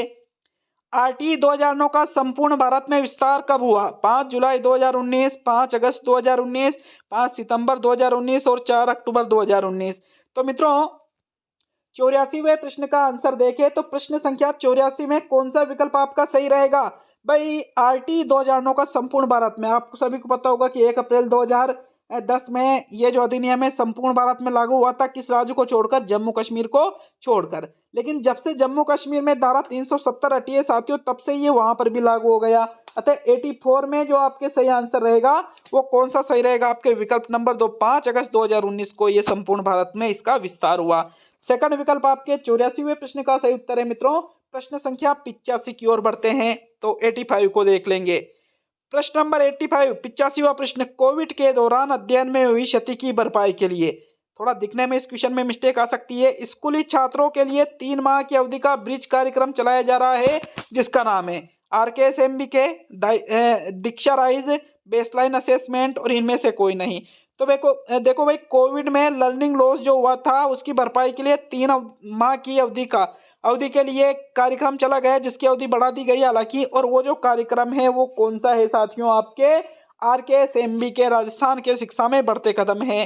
विकल्प नंबर 1 आपके 85 का सही उत्तर है। चलिए 86 की ओर बढ़ेंगे। 86वां प्रश्न है, शिक्षा का अधिकार अधिनियम 2009 की धारा 12(1) के अंतर्गत गैर सरकारी विद्यालय मतलब प्राइवेट विद्यालय में निःशुल्क सीट पर प्रवेश राजस्थान में कब से दिए जा रहे हैं? 2009-10 से, 2010-11 से, 2011-12 से और 2012-13 से। तो मित्रों 86वें प्रश्न का आंसर देखें कौन सा विकल्प आपका सही रहेगा? जो ये प्रवेश है RT अधिनियम 2009 की जो धारा 12(1) है इसके अंतर्गत जो 25% सीटों पर निःशुल्क प्रवेश दिए जा रहे हैं, ये कब से दिए जा रहे हैं? 2012-13 से दिए जा रहे हैं। चौथा विकल्प 86वें प्रश्न का सही उत्तर है। प्रश्न संख्या 87 की ओर बढ़ते हैं साथियों। मुख्यमंत्री अनुप्रति कोचिंग योजना की शुरुआत की गई 2019-20 में, 2020-21 में, 2021-22 में और 2022-23 में। तो कौन सी योजना की बात की जा रही है? मुख्यमंत्री अनुप्रति कोचिंग योजना की बात की जा रही है साथियों। और इस योजना की जो शुरुआत है ये कब से की गई? 2021-22 से की गई मित्रों। विकल्प नंबर 3 आपके 87 का सही उत्तर है। 88 की ओर बढ़ेंगे। निश्चित रूप से अच्छा लगे तो लाइक और वीडियो को शेयर कम से कम एक जगह जरूर करके जाइएगा साथियों। 88वां प्रश्न है, निरोगी राजस्थान अभियान की शुरुआत कब हुई? 18 दिसंबर 2019, 18 दिसंबर 2020, 18 दिसंबर 2021 और 18 दिसंबर 2022। तो भाई 18 दिसंबर को तो हुई निरोगी राजस्थान अभियान की शुरुआत, लेकिन कौन से सन में हुई साथियों? 2019 में हुई। अतः विकल्प नंबर 1 आपके 88 का सही उत्तर होगा मित्रों। 89 की ओर बढ़ेंगे साथियों। 89वें प्रश्न को देख लेते हैं। आपके प्रश्न संख्या 89 में क्या है?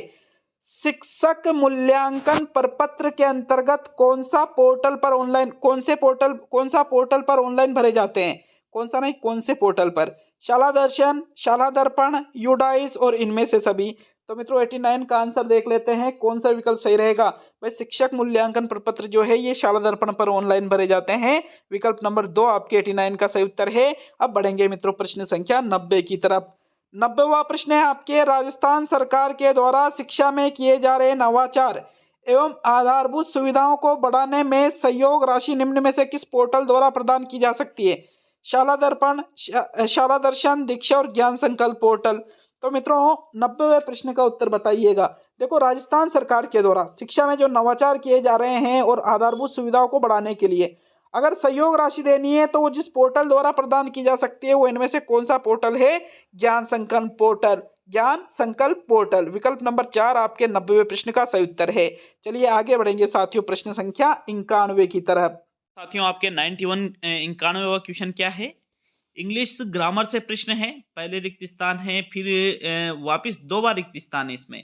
Ganga is sacred river, a the, a an, the a, none of this. तो अब आपको यहाँ पर ये जो 2 रिक्त स्थान है इसमें आपको सही विकल्प का चयन करना है साथियों। 91 का अगर हम देखें देखिए इस क्वेश्चन की शुरुआत होती है दी से। The Ganga is a sacred river. विकल्प नंबर 3 आपके प्रश्न नंबर 91 का सही उत्तर है साथियों। 92 की ओर बढ़ते हैं। 92 में क्या है आपके, ही रंस अज इप ही, रिक्त स्थान में वापिस made, is was would be where. तो यहाँ पर रिक्त स्थान की जगह आपको सही विकल्प का चयन करना है। तो साथियों 92 का अगर आंसर देखें, ही रंस अज इप ही वेयर मेड, विकल्प नंबर आपका जो 4 है साथियों 92 का बिल्कुल सही उत्तर होगा। 93 की तरफ बढ़ते हैं। 93 में क्या पूछा जा रहा है, करेक्ट द पेसिव वॉइस, मतलब पेसिव वॉइस से संबंधित आपके ये क्वेश्चन है। People use this footpath all the time. अब आपको यहाँ पर इसको जो पेसिव वॉइस है वो सही तरीके से देखना है। तो पहला विकल्प है all the time this footpath is used by all. Second विकल्प है all the time this footpath is used by people. Third विकल्प है this footpath is in use all the time. और चौथा विकल्प है this footpath is used all the time. तो मित्रों प्रश्न संख्या आपके 93 में कौन सा विकल्प सही रहेगा।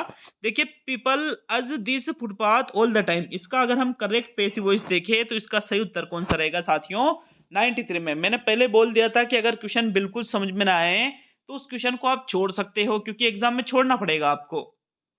और 93वां जो प्रश्न है इसका करेक्ट पेसिव वॉइस क्या होगा, this footpath is used all the time. विकल्प नंबर 4 आपके 93 का सही उत्तर है साथियों। 94 की तरफ बढ़ते हैं।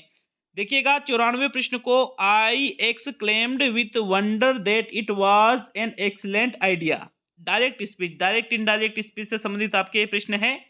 विकल्प है oh what an excellent idea said I. Second है oh this such a excellent idea. Third है an excellent idea I said. और फोर्थ है an excellent idea this is. तो मित्रों 94 में डायरेक्ट इनडायरेक्ट स्पीच से संबंधित आपके ये प्रश्न है और आपको डायरेक्ट स्पीच में इसको बदलना है। 94वें प्रश्न का आंसर देखें तो I exclaimed with wonder that it was an excellent idea, इसका जो डायरेक्ट स्पीच रहेगा वो क्या रहेगा, oh what an excellent idea said I. विकल्प नंबर 1 आपके 94 का सही उत्तर है साथियों। 95 है आपके द थिप, रिक्त स्थान की पूर्ति करनी है, into the house and took away the money. तो 95 में देखिएगा the appropriate option to fill in the blanks space, ये जो रिक्त स्थान है इसकी आपको दिए गए विकल्पों में से पूर्ति करनी है। तो ब्रेक्स इन, ब्रेक्स ओ, ब्रोक इनटू, ब्रेक अवे। अब आपको यहाँ पर रिक्त स्थान की पूर्ति करनी है।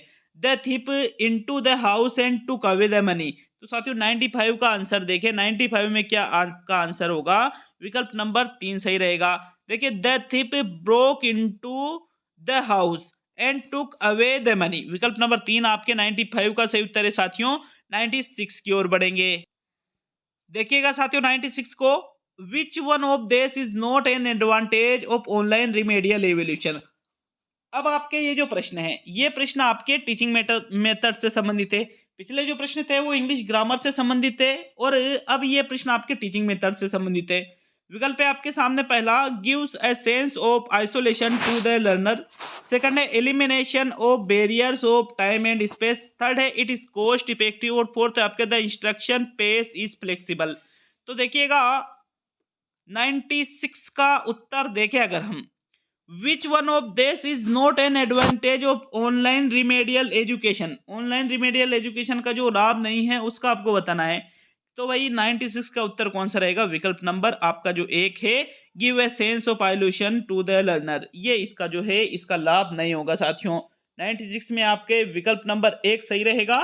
चलिए आगे बढ़ेंगे साथियों 97 की तरफ। 97 है आपके, in the grammar translation method reading and writing receive the major focus, speaking and listening receive the major focus, speaking receives the major focus. और फोर्थ है आपके listening receive the major focus.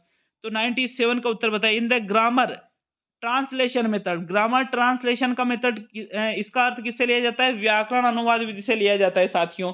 तो आपको प्रश्न संख्या 97 में सही उत्तर देखना है और इसका सही उत्तर देखें तो इसका उत्तर भी आपके पहला ही विकल्प रहेगा, रीडिंग एंड राइटिंग, पढ़ना और लिखना, receive the major focus. Major focus किस में रहता है, ग्रामर ट्रांसलेशन मेथड में। तो विकल्प नंबर 1 आपके 97 का सही उत्तर है साथियों।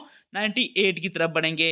98 में क्या है, for a good test in English language must be lucid and clear, the textbook must not be used, the question must be complex और the question must be simple। तो यहाँ पर प्रश्न नंबर 98 का उत्तर बताइएगा। 98 में कौन से विकल्प का चुनाव करोगे साथियों? आपके विकल्प नंबर जो है कि आपके 98 का सही उत्तर होगा साथियों। इंग्लिश से संबंधित ग्रामर के क्वेश्चन हमने देख लिए हैं। टीचिंग मेथड से संबंधित अंतिम क्वेश्चन है आपके इंग्लिश का। रिक्त स्थान की वापस पूर्ति करनी है। Is applied in order to choose a particular course for a particular class. प्रथम विकल्प है आपके the principle of motivation, second है आपके the principle of concreteness, third है आपके the principle of proper order और फोर्थ है आपके द प्रिंसिपल ऑफ सिलेक्शन। तो 99 में बताइएगा साथियों कौन सा विकल्प आपको सही लगता है प्रश्न नंबर 99 में। टाइम ले सकते हो, कोई दिक्कत नहीं है, वीडियो को रोक करके साथियों 99 का उत्तर देखे तो आपकी जो चौथा विकल्प है 99 का बिल्कुल सही उत्तर रहेगा। चलिए 100वें प्रश्न की ओर बढ़ेंगे मित्रों। तो मित्रों 100वां जो प्रश्न है ये आपके गणित से संबंधित है और पहला प्रश्न गणित का मतलब 100वां प्रश्न है। एक भिन्न अपने व्युत्क्रम से 9/20 से अधिक है तो वह भिन्न क्या है? 5/4, 4/5, 3/4 और 4/3। तो 100वें प्रश्न का उत्तर बताइएगा साथियों। देखो जो भिन्न है अपने व्युत्क्रम से कितनी है? 9/20 से भी अधिक है ये, तो उस भिन्न का चयन आपको करना है मित्रों। प्रश्न संख्या 100 का आंसर देख लेते हैं। देखो प्रश्न गणित के और इंग्लिश के प्रश्नों को सोल्व करने में आप टाइम लिया करो, ठीक है। अगर नहीं आता है तो कोई दिक्कत नहीं है, अगर आता है तो टाइम ले लिया करो, कोई दिक्कत वाली बात नहीं है साथियों। बाकी आप फिर इसका आंसर चेक कर लेना। आपके जो 100वें प्रश्न में विकल्प नंबर 1 है यह आपके बिल्कुल सही उत्तर होगा। चलिए 101वां क्वेश्चन देखते हैं। प्रश्न नंबर 101 है किसी धन का 5 वर्ष का साधारण ब्याज उसके मिश्र धन का 2/5 हो तो साधारण ब्याज की दर ज्ञात कीजिए। 12 सही, ये 12 सही 1/3%, 12 सही 5/3%, 13 सही 1/3% और इनमें से कोई भी नहीं। तो इनमें से कोई नहीं वाला विकल्प आप हटा सकते हो। देखो कोई धन है, यहाँ पर साधारण ब्याज से संबंधित प्रश्न है ये। देखो आपका चक्रवर्ती ब्याज भी और साधारण ब्याज भी है। तो 5 वर्ष का साधारण ब्याज उसके मिश्र धन का कितना है? 2/5 हो तो आपको साधारण ब्याज की क्या ज्ञात करनी है? दर ज्ञात करनी है साथियों। और 101वें प्रश्न को अगर आप सोल्व करोगे तो इसका आपका आंसर कितना आएगा? 13 सही 1/3% उसकी दर रहेगी। 13 सही 1/3%। तो साथियों उसकी दर कितनी रहेगी? 13 सही 1/3%। विकल्प नंबर आपका जो 3 है प्रश्न नंबर 101 का सही उत्तर होगा साथियों। प्रश्न संख्या 102 की ओर बढ़ेंगे। 102वां प्रश्न देखेंगे।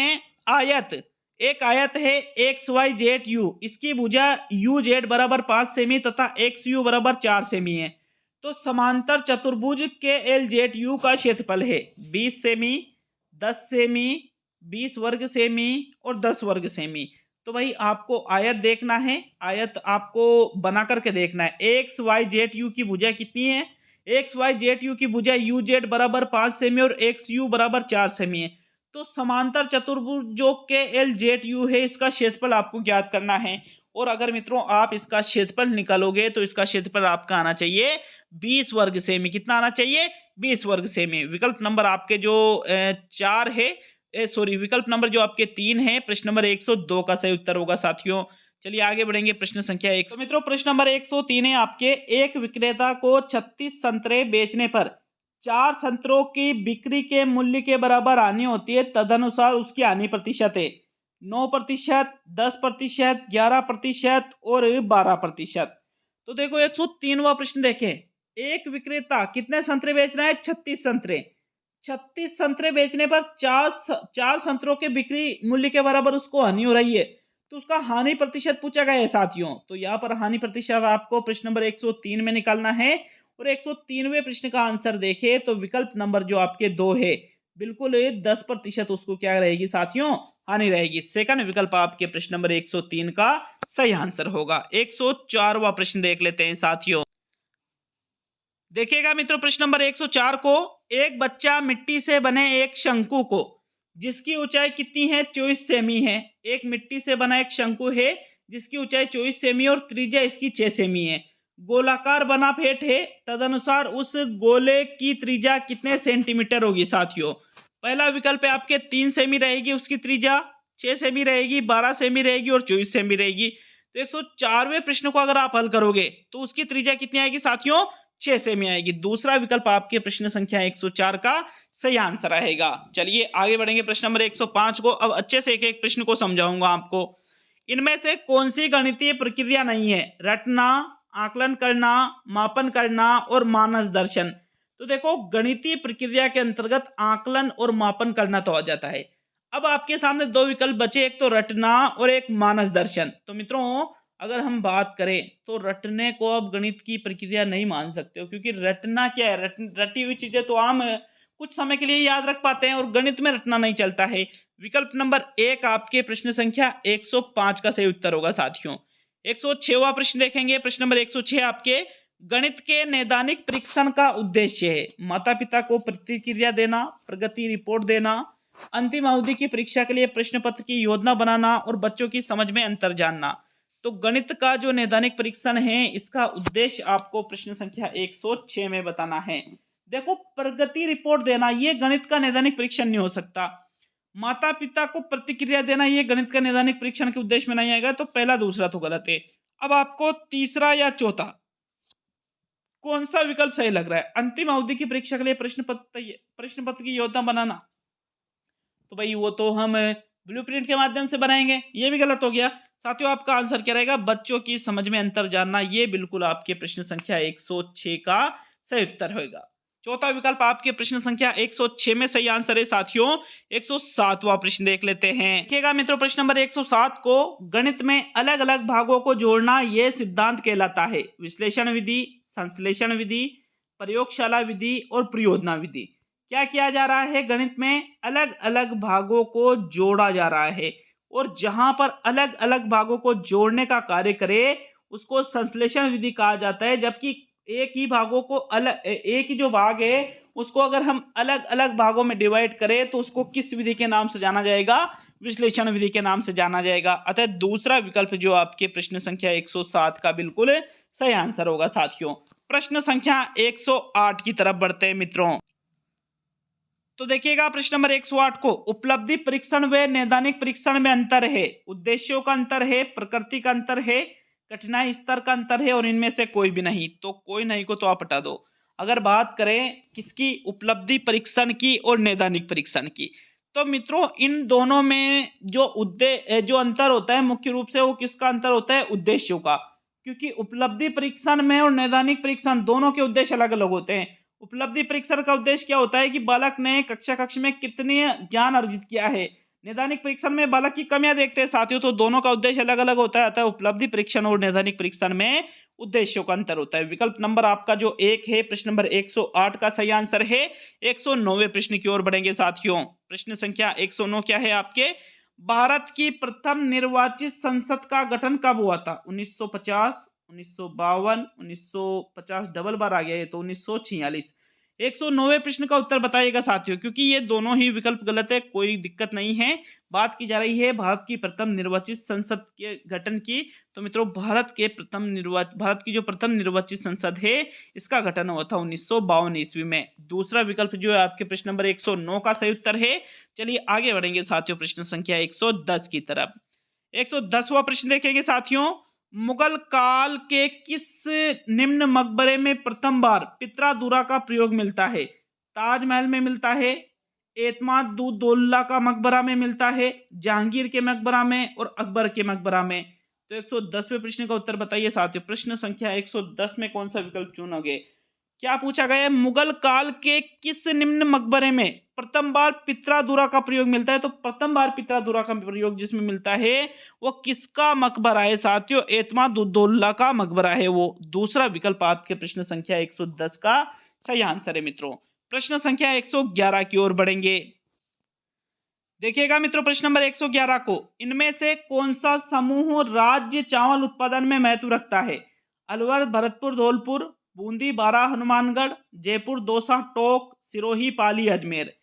तो जो समूह राज्य चावल उत्पादन में महत्व रखता है राजस्थान में, उस समूह का आपको प्रश्न नंबर 111 में चयन करना है। और मित्रों 111वें प्रश्न का आंसर देखें तो मुख्य रूप से राजस्थान में चावल का उत्पादन हनुमानगढ़, बारा और बूंदी जिले में होता है। दूसरा विकल्प जो है आपके प्रश्न नंबर 111 का सही उत्तर होगा साथियों। आगे बढ़ते हैं प्रश्न संख्या 112 की तरफ।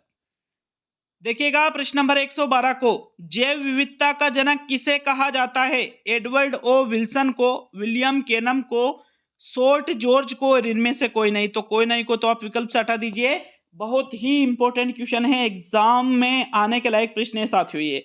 जैव विविधता का जनक इनमें से किसको कहा जाता है? एडवर्ड ओ विल्सन को। याद रखना इस नाम को, एग्जाम में ये प्रश्न आपके डायरेक्टली बन सकता है।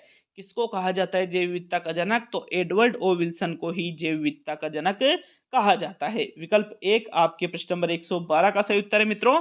प्रश्न संख्या 113 की ओर बढ़ेंगे। 113वां प्रश्न देख लेते हैं। राजस्थान की भारत में स्थिति अवस्थित है? उत्तर पश्चिम में, उत्तर पूर्व में, दक्षिण पश्चिम में और पूर्व पश्चिम में।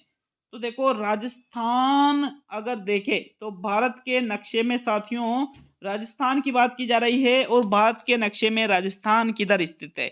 113वें प्रश्न में देखें तो मित्रों उत्तर पश्चिम में राजस्थान स्थित है भारत के नक्शे में। विकल्प एक आपके प्रश्न संख्या 113 का सही उत्तर है।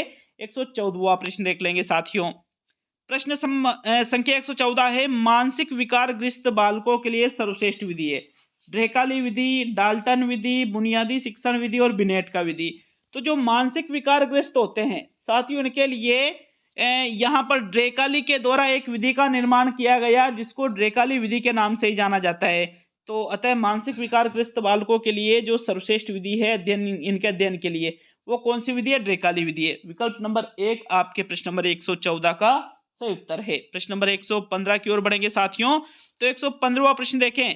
अभिनय विधि के जनक है? जीन पियाजे, कार्ल रोजर्स, हर्बर्टसन और जेकब एल मोरेनो। कौन सी विधि के जनक पूछा गया है?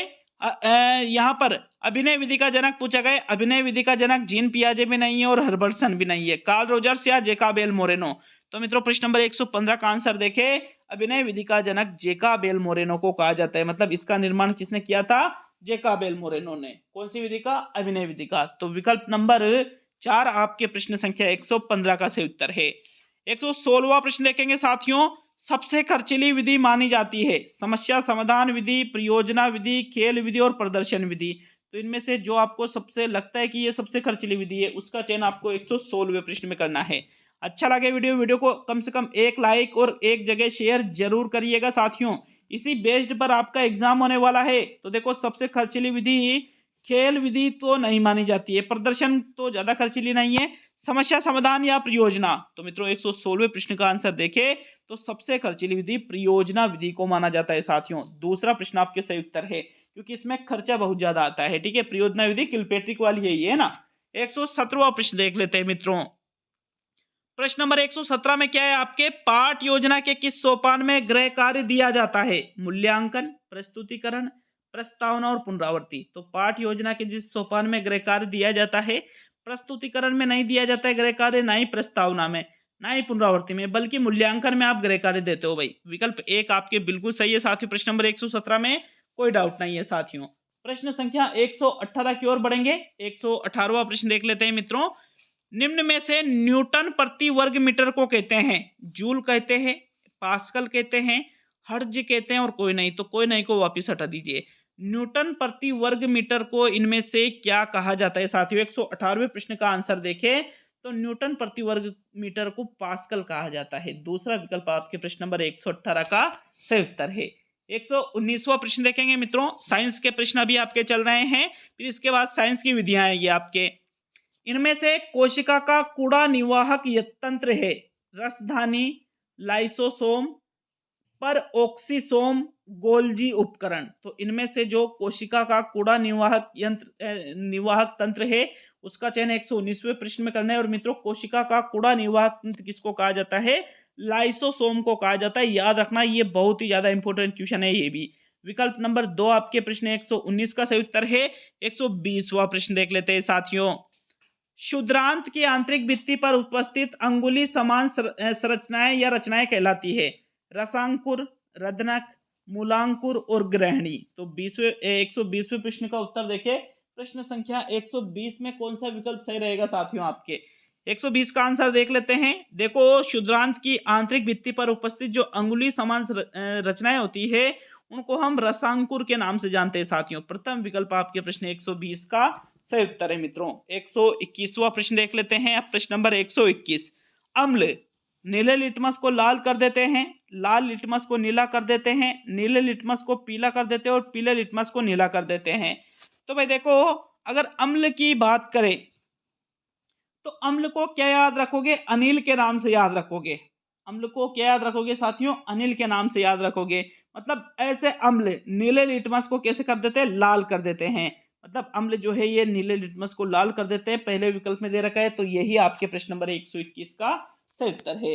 122वां प्रश्न देख लेते हैं साथियों। प्रश्न नंबर 122 में क्या पूछा जा रहा है देखते हैं। किस विधि में व्यक्तिगत शिक्षण तथा कक्षा शिक्षण दोनों ही संभव है?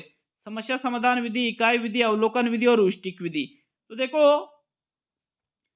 अगर बात करें तो व्यक्तिगत शिक्षण मतलब किसी एक बच्चे को शिक्षण कराना, कक्षा शिक्षण मतलब पूरी कक्षा को। तो देखो, ये आप इनमें से जिस विधि के माध्यम से कर सकते हैं वो सिर्फ अवलोकन विधि है। अवलोकन विधि में आप किसी एक बच्चे को कह दो कि भाई ये पढ़ना है तुझे, तो आप उसका अवलोकन कर सकते हो, बिल्कुल शिक्षण करा सकते हो अवलोकन विधि से। और सामूहिक कक्षा से भी कह दो कि भाई आपको ये पढ़ना है, तो उनका भी आप अवलोकन कर सकते हो। तो बिल्कुल अवलोकन विधि के माध्यम से आप व्यक्तिगत शिक्षण और कक्षा शिक्षण दोनों ही करा सकते हो। थर्ड विकल्प आपके 122वें प्रश्न का सही उत्तर है साथियों। 123वां प्रश्न देखेंगे।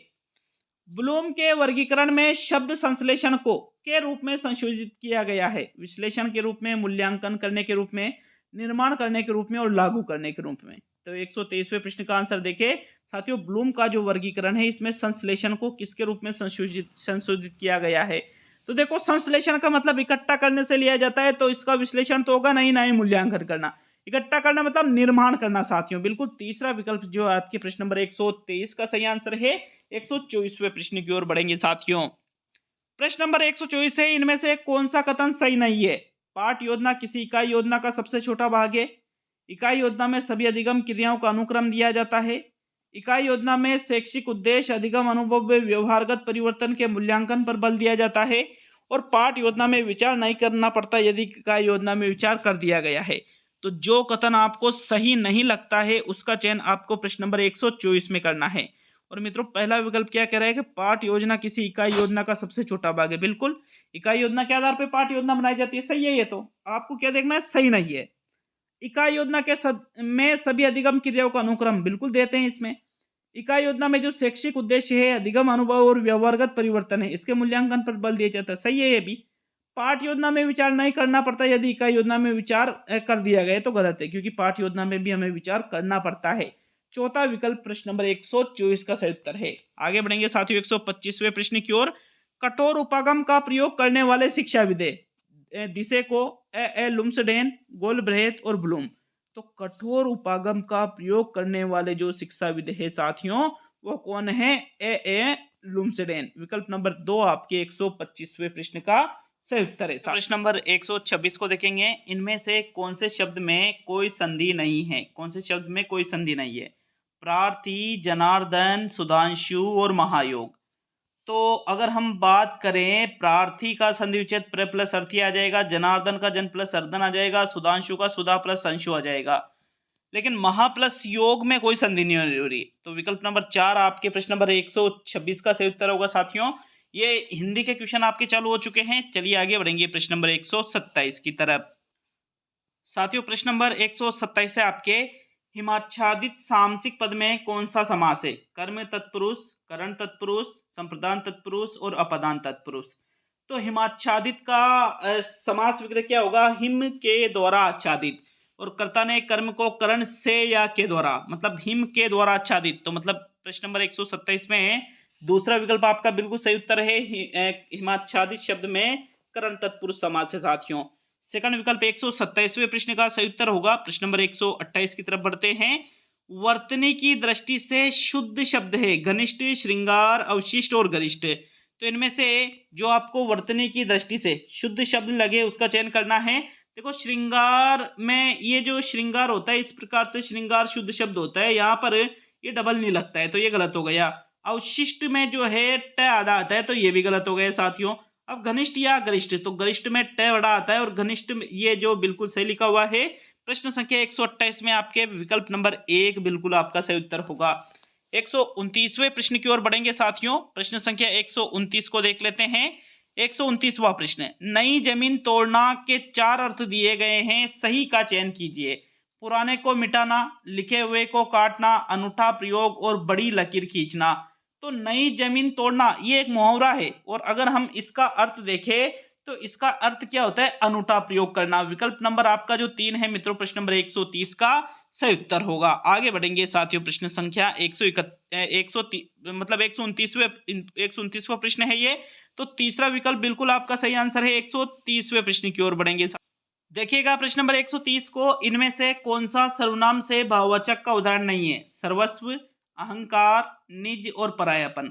तो जो सर्वनाम से भाववाचक का उदाहरण नहीं है, देखो सर्वस्व शब्द में सर्व शब्द मूल है, अहंकार शब्द में अहम शब्द मूल है, और परायापन या निज। अब यहाँ पहला और दूसरा तो सर्वनाम से भाववाचक बन रहा है, तीसरे या चौथे में कौन से विकल्प का चुनाव करोगे? तो प्रश्न नंबर 130 का जो सही उत्तर होगा साथियों, परायापन में पराया शब्द भी सर्वनाम है, लेकिन निज शब्द जो है ये सर्वनाम से भाववाचक का उदाहरण नहीं है। विकल्प नंबर 3 जो है आपके प्रश्न नंबर 130 का बिल्कुल सही आंसर है साथियों। 131वें प्रश्न की ओर बढ़ेंगे।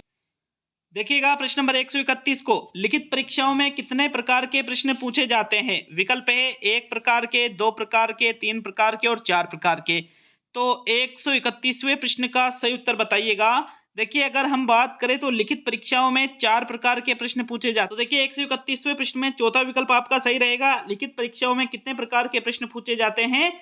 4 प्रकार के प्रश्न पूछे जाते हैं। कौन कौन से प्रश्न पूछे जाते हैं साथियों?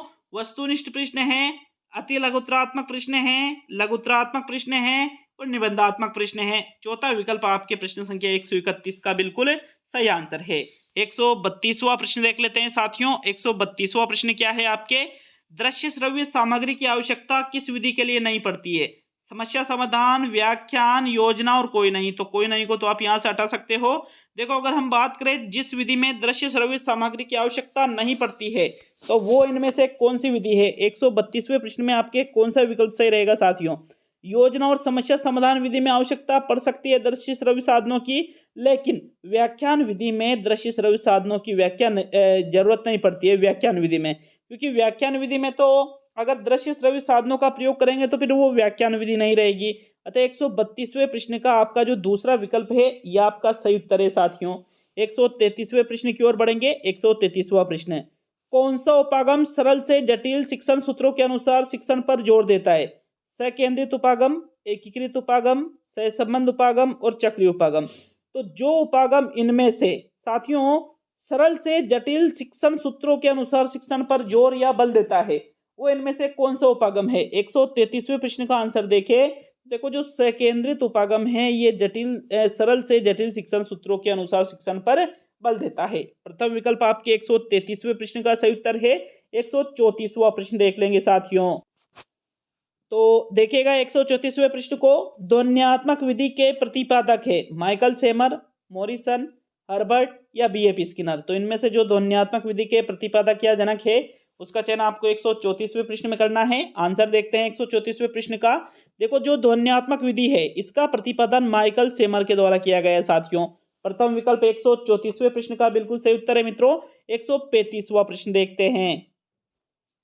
तो देख लेते हैं 135वें प्रश्न को। देखो पूरे 150 प्रश्न हैं, हो सकता है आपको 1-2 प्रश्न में या 2-3 प्रश्नों में कोई डाउट हो, तो उसके लिए आप कमेंट बॉक्स में कमेंट कर सकते हो, क्योंकि 150 प्रश्नों में से स्वाभाविक सी बात है 1-2 प्रश्न में कोई त्रुटि रह सकती है टाइपिंग मिस्टेक की वजह से। उसके लिए आप हमें कमेंट करके बता सकते हैं साथियों। बाकी पूरा ध्यान रखा गया है, लेकिन फिर भी अगर बाय चांस कोई त्रुटि हो तो उसके लिए कमेंट बॉक्स में कमेंट कर सकते हो। 135वां प्रश्न है, इनमें से असुमेलित का चयन कीजिए। जातिवाचक संज्ञा बच्चा, प्रभु, नौकरी। अवयव से भाववाचक संज्ञा भीतरी, पारस्परिक निकटता। सर्वनाम पराया, अपना, वह। विशेषण से भाववाचक मिठास, बुराई, स्वास्थ्य और खट्टापन। तो इनमें से जो आपको असुमेलित लगे उसका चयन आपको प्रश्न नंबर 135 में करना है। आंसर देखें साथियों प्रश्न संख्या 135 का। तो भाई पहला विकल्प क्या कह रहा है? जातिवाचक संज्ञा बच्चा बिल्कुल जातिवाचक है, प्रभु और नौकरी। तो नौकर शब्द है ना जातिवाचक, नौकरी शब्द थोड़ी जातिवाचक है, तो यही गलत हो गया। तो पहला ही विकल्प आपके 135 का सही उत्तर है। बाकी फिर अव्यय से भाववाचक भीतर से भीतरी, परस्पर से पारस्परिक, निकट से निकटता, अव्यय से भाववाचक बन रही है। सर्वनाम है पराया, अपना, वह है। और विशेषण से भाववाचक है मिठास, बुराई, स्वास्थ्य और खट्टापन। सही है ये सभी। तो ओनली प्रथम विकल्प ही आपके 135 में असुमेलित है, यही आपका आंसर होगा मित्रों। 136वें प्रश्न की ओर बढ़ेंगे। प्रत्येक शिक्षार्थी स्वयं में विशिष्ट है, इसका अर्थ है कि कोई भी 2 शिक्षार्थी अपनी योग्यताओं, रुचि और प्रतिभाओं में एक समान नहीं होते। शिक्षार्थियों में न तो कोई समान विशेषता होती है, ना उनके लक्ष्य समान होते हैं। सभी शिक्षार्थियों के लिए एक समान पाठ्यचर्या संभव नहीं है और एक विषय रूपी कक्षा में शिक्षार्थियों की क्षमताओं को विकसित करना असंभव है। तो 136वां प्रश्न साइकोलॉजी का प्रश्न है मित्रों। ये देखें अगर, तो प्रश्न कह रहा है कि प्रत्येक शिक्षार्थी स्वयं में विशिष्ट है। तो इसका जो सही अर्थ है वो किससे लिया जाता है कि कोई भी जो दो शिक्षार्थी है अपनी योग्यताओं, रुचि और प्रतिभाओं में एक समान नहीं होते हैं। पहला विकल्प आपके 136वें प्रश्न का बिल्कुल सही उत्तर है साथियों। आगे बढ़ते हैं प्रश्न संख्या 137 की तरफ। तो चलिए 137वां प्रश्न देखेंगे। यदि एक बालक का डर किसी दाढ़ी वाले व्यक्ति से है और वह अन्य दाढ़ी वाले व्यक्ति से भी डर प्रदर्शित करता है, तो यह उदाहरण है विलोपन का, सामान्यीकरण का, स्वतः पुनः प्राप्ति का और विभेदन का। तो वही बालक क्या किसी दाढ़ी वाले व्यक्ति से डरता है साथियों। अब उसने किसी दूसरे दाढ़ी वाले व्यक्ति को देखा, उससे भी डर रहा है, तो मतलब उसने क्या कर लिया, सामान्यीकरण कर लिया उस चीज का। तो विकल्प नंबर आपका जो 2 है, प्रश्न नंबर 137 का सही उत्तर है। 138वें प्रश्न की ओर बढ़ेंगे मित्रों। देखिएगा 138वें प्रश्न को अधिगम के विभिन्न सिद्धांत व्याख्या करते हैं। अधिगम के उत्पन्न एवं व्यक्त होने की प्रक्रिया का, कौशल अधिगम में बुद्धि के योगदान का, संज्ञान परक अधिगम में व्यक्तित्व की भूमिका का, अधिगम घटित होने में अभिप्रेरणा के महत्व का। तो अधिगम के जो विभिन्न सिद्धांत है ये किसकी व्याख्या करते हैं। 138वें प्रश्न का उत्तर देखें तो जो अधिगम के जितने भी सिद्धांत है ये किसकी व्याख्या करते हैं, अधिगम के उत्पन्न होने और अधिगम के व्यक्त होने की प्रक्रिया की ये व्याख्या करते हैं मित्रों। विकल्प नंबर जो आपका 1 है, प्रश्न नंबर 138 का सही आंसर है। चलिए आगे बढ़ेंगे प्रश्न संख्या 139 की तरफ।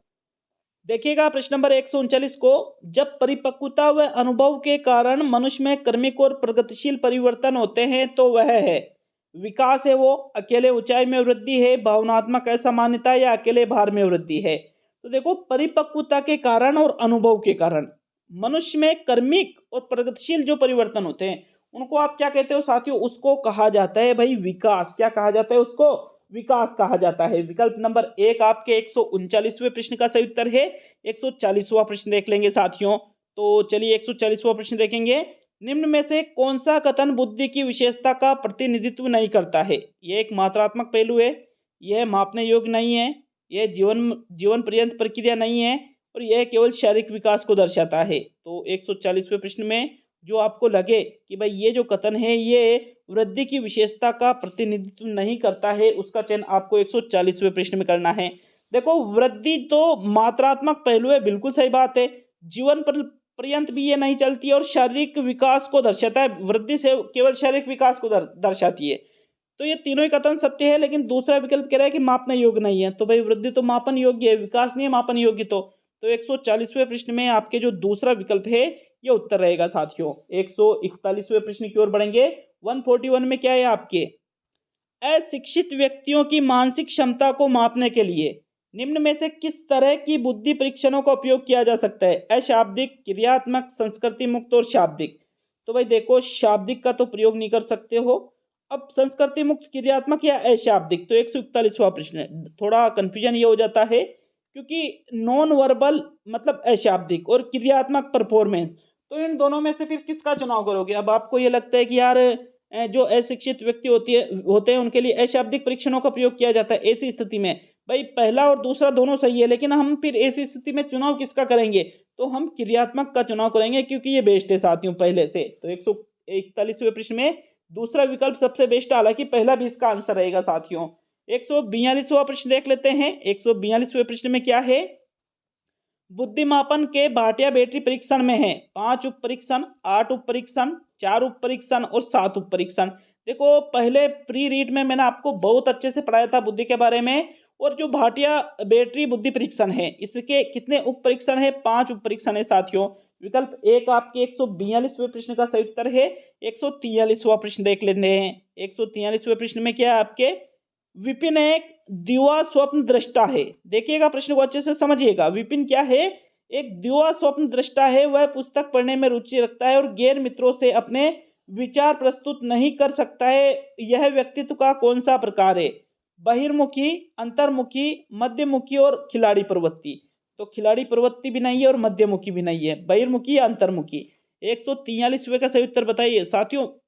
दिवा स्वप्न दृष्टा मतलब दिन में सपने देखने वाला और पुस्तक पढ़ने में रुचि रखता है, गैर मित्र जो हैं उससे अपने विचार प्रस्तुत नहीं कर पाता है, तो मतलब वो एक अंतर्मुखी बालक है। विकल्प नंबर 2 आपके 143 का सही उत्तर है मित्रों। प्रश्न 144 को देख लेते हैं। 144वां प्रश्न है आपके, अपने ऊर्जा बल को बाहर की ओर अभिव्यक्त करने वाले व्यक्ति का प्रकार होता है। ज्ञानात्मक व्यक्तित्व, अंतर्मुखी व्यक्तित्व, बहिर्मुखी व्यक्तित्व और धार्मिक व्यक्तित्व। तो अगर कोई अपने ऊर्जा बल को बाहर की ओर अभिव्यक्त कर सकता है तो उसको हम क्या कहेंगे, बहिर्मुखी व्यक्ति कहेंगे। तो बहिर्मुखी व्यक्तित्व का प्रकार है ये थर्ड विकल्प 144 का सही उत्तर है। 145वां प्रश्न देखेंगे मित्रों। 145वें प्रश्न में क्या है आपके, एक ऐसी युक्ति जिसमें व्यक्ति सभी अस्वीकार्य दुश्चिंताकारी विचारों और आवेगों का प्रत्यक्ष सामना करने से बचने के लिए अचेतन मन में धकेल देता है कहलाता है प्रक्षेपण, शमन, दमन और क्षतिपूर्ति। 145वें में देखें तो ऐसी युक्ति जिसमें व्यक्ति क्या करे, सभी अस्वीकार्य जो उसको स्वीकार्य नहीं है, दुश्चिंताकारी विचारों और आवेगों का प्रत्यक्ष सामना करने से बचने के लिए उसको क्या करे, अचेतन में धकेल रहा है। तो प्रक्षेपण या क्षतिपूर्ति तो उसको नहीं कहेंगे, शमन या दमन। तो भाई इस प्रश्न में बहुत ही ज्यादा कंफ्यूजन हो जाता है। बहुत से जो लोग हैं इस प्रश्न का आंसर शमन मानते हैं और बहुत से लोग इस प्रश्न का आंसर दमन मानते हैं साथियों। बाकी इसका जो सही उत्तर है तो दमन का मतलब हमारी इच्छाओं को दबा देना और शमन का मतलब बुरी जो चीजें हैं उनको दबा देना। तो फिर मैं जाऊंगा इसमें शमन पर। विकल्प 2 मेरे हिसाब से सही है। बाकी इसका आंसर कई लोगों को तीसरा विकल्प भी लगता है और कई लोग इसमें समर्थन भी देते हैं दमन में। बाकी मैं जाऊंगा दूसरे विकल्प पे साथियों। अगर कोई डाउट हो तो इस प्रश्न के लिए आप कमेंट बॉक्स में कमेंट कर सकते हो। ठीक है, हालांकि इसमें मैंने टेस्ट में शायद तीसरा विकल्प सही माना था, बट मैं इसमें जो है दूसरे विकल्प पे जाऊंगा साथियों। 146वां प्रश्न देख लेते हैं। प्रश्न नंबर 146, किसी शैक्षणिक संस्था का डोमेन नाम होता है .com, .edu, .net और .org। तो देखो शैक्षणिक संस्था का डोमेन नाम पूछा है और .education शैक्षणिक संस्था का डोमेन नाम होता है साथियों। 146वें प्रश्न में दूसरा विकल्प सही है। 147वें प्रश्न की तरफ बढ़ते हैं। भारत में पहली इंटरनेट सेवा प्रदाता कंपनी कौन सी थी? एयरटेल, वोडाफोन, बीएसएनएल और बीएसएनएल। तो देखो अगर बात करें तो भारत में पहली इंटरनेट सेवा प्रदाता कंपनी की बात की जा रही है। एयरटेल, वोडाफोन, बीएसएनएल तो ये तो बाद में आई थी। सबसे पहली कौन सी थी? बीएसएनएल थी साथियों। विकल्प नंबर 4 आपके 147वें प्रश्न का सही उत्तर है। 148वां प्रश्न देखेंगे मित्रों। निम्न कंप्यूटर के भाग है के सिवाय सीपीयू, कीबोर्ड, स्कैनर और मॉनिटर। तो भाई देखो सीपीयू भी कंप्यूटर का भाग है, कीबोर्ड भी कंप्यूटर का भाग है और मॉनिटर भी कंप्यूटर का भाग है, लेकिन स्कैनर को कंप्यूटर का भाग नहीं माना जाता है। अतः 148वें प्रश्न में आपके चौथा विकल्प बिल्कुल सही रहेगा साथियों। 149वें प्रश्न को, लिनक्स व माइक्रोसॉफ्ट विंडोज निम्न में से किसके उदाहरण है? System software, application software, malware और इनमें से कोई भी नहीं। तो भाई लिनक्स और माइक्रोसॉफ्ट विंडोज की बात की जा रही है। 149वें प्रश्न में आंसर देखें तो भाई लिनक्स और माइक्रोसॉफ्ट विंडोज जो है ये सिस्टम सॉफ्टवेयर के उदाहरण है साथियों। विकल्प 1 आपके 149वें प्रश्न में सही है। अब आज का अंतिम और 150वां प्रश्न, पूरे 150 प्रश्नों का सोल्यूशन कराया है, जिसमें से हालांकि 10-12 क्वेश्चन ऐसे थे जिनके बारे में मैं आपको ज़्यादा समझा नहीं पाया, क्योंकि वो जो चीज़ें हैं साथियों उनको समझाता तो मज़ा नहीं आता। बाकी सारे प्रश्नों को मैंने पूरी समझाने की कोशिश की है। तो चलिए अंतिम और 150वां प्रश्न देख लेते हैं। तो मित्रों आज का अंतिम और 150वां प्रश्न देखेंगे। निश्चित रूप से कमेंट बॉक्स में कमेंट करके जाना।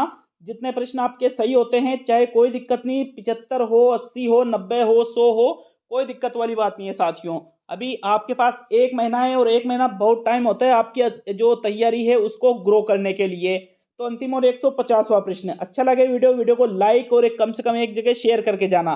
चैनल पर नए हो चैनल को सब्सक्राइब करके जाना। और इसी प्रकार के टेस्ट ऐप पर अगर आप हल करना चाहते हो रेगुलर रूप से तो निश्चित रूप से ऐप डाउनलोड का लिंक मैंने कमेंट बॉक्स में दे रखा है। ऐप डाउनलोड करके और आप कोर्स को ज्वाइन कर सकते हो साथियों।